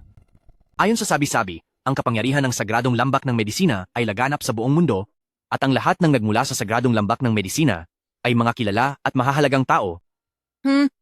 Batang pulubi, sa tingin mo ba sa pamamagitan ng paggawa ng mga kwento, ay maniniwala kami sa iyo? Kung maniniwala kayo o hindi, ano naman ang pakialam ko doon? Ikaw. Hoy, Linhe, magpadala ka agad ng ambulansya rito. Nasugatan si Yanbay. Ano? Si Shimei? Shimei, patawad at huli na. Linhe, tumayo ka at magsalita. Dalhin mo agad si Yanbay sa pinakamagandang ospital sa Beijing para malunasan ang lason sa kanyang katawan. Ang pinakamayamang negosyante sa Beijing, na si Linhe, ay luluha at luluhod sa harap ng isang hamak na babae? Ito, paanong nangyari ito? Ibig bang sabihin ay totoo ang lahat ng sinasabi ng batang pulubing ito? Shimei, ang dalawang taong ito, ano po ang gagawin sa kanila? Napakasama ng dalawang ito. Nasugatan ko na sila gamit ang mga silver needle. Mula ngayon, manghihina na ang kanilang mga katawan at wala nang pagkakataong gumaling pa sila. Dahil sa dami ng kasamaang ginawa nila, dapat lang silang mabuhay sa dilim. Linhe, utusan mo ang iyong mga tao na ikulong sila sa piitan. Nais kong hinding-hindi na nila muling makita ang liwanag. Opo. Bitawan niyo ako. Pakawalan niyo ako. Mahal ko, tulungan mo ako. Yun, Kiangtian, nagawa mo pang isipin ang ganoong kalupit na paraan. Pangahas, Ang aming pinuno sa sagradong lambak ng Medicina Valley ay hindi dapat hinahamak ng isang gaya mong walang kwenta. Pinuno ng aming sagradong lambak ng Medicina ay hindi dapat hinahamak ng isang tulad mong hamak na tao. Shimei, isang utos mo lang? Ay may sandaang paraan ako sa Linhi para pagbayarin at pahirapan ang dalawang masamang taong iyan. Wag na. Silang dalawa ay ang pinsang buo at asawa ng pinsan ni Yanbay. Gu Tianlei, ang mga masasamang ginawa nyo, kumpara sa parusang ibibigay ko, ay mas higit pa ang nararapat sa inyo. Ang mga masasamang tao na katulad nyo ay hindi kailanman matututong magsisi. Kaya naman, tanggapin nyo na lang ng maayos ang parusang ibibigay ko sa inyo. Dalhin sila. Yung Tiang-Tian? Senior brother, ang operasyon ni Yanbay, hindi ako kampante kung ibang tao ang gagawa. Iayos mo ang lahat, ako mismo ang gagawa nito. Shimei, ikaw ang may pinakamagaling na kakayahan sa medisina, sa sagradong lambak ng medisina. Pati ang guro natin ay bilib sa iyo na kaya mong magligtas ng buhay sa bingit ng panganib. Naniniwala ako na dahil sa operasyong gagawin mo, siguradong magiging ligtas si Gu Yanbay. Senior brother, dahil si Yanbay ay nasa puso ko, at siya ay napaka-importante sa akin, kaya ako ay natatakot dahil sa sobrang pag-aalala ko sa pasyente, baka magkamali ako habang nasa operasyon. Shimei, dahil si Gu Yanbay ay napakahalaga sa iyo at wala siyang katulad, kaya naman, maaari mong mas galingan pa kaysa sa karaniwan. Yanbay, sisiguraduhin kong magiging ligtas ka. Shimei, ang operasyong ginawa mo ay naging napakatagumpay. Senior brother Linhe, maghanda ka ng ilang simpleng pagkain at pagkagising ni Yanbay mamaya ay maaari na siyang kumain. Napakamaalalahanin talaga ni Shimei. Pupunta na ako agad. Alis na po ako. Yanbay, hindi ko rin alam kung kailan ako nagsimulang mahalin ka. Maaring noong bata pa tayo, dumating ka sa tamang oras para tulungan ako. Alam mo ba, noong unang beses kitang makita, Sus, nung bata ka pa, alam mo na ba kung ano ang ibig sabihin ng pagmamahal? Kiang-Kian? Masyadong matagal ang pananatili mo sa kabundukan, kakaunti lang ang nakakasalamuha mong tao, kaya hindi maiiwasan na sa maraming bagay ay magkaroon ka ng maling akala. hindi ako nagkakamali. Maaaring magkamali ako sa ibang mga bagay, pero sa usaping pagprotekta sa iyo, sigurado ako sa nilalaman ng puso ko. Nagbabago ang mga tao. Pero ako, hindi ako magbabago. Yanbay, kapag mahal mo ang isang tao, hindi ba't dapat mo siyang samahan at protektahan? Simula noong bata pa ako hanggang sa paglaki, ang pinakamalaking pangarap ko, bukod sa pagliligtas ng mga buhay, ay ang makasama ka. Salamat, Kiang-Kian. Yanbay, hindi mo kailangang magpasalamat.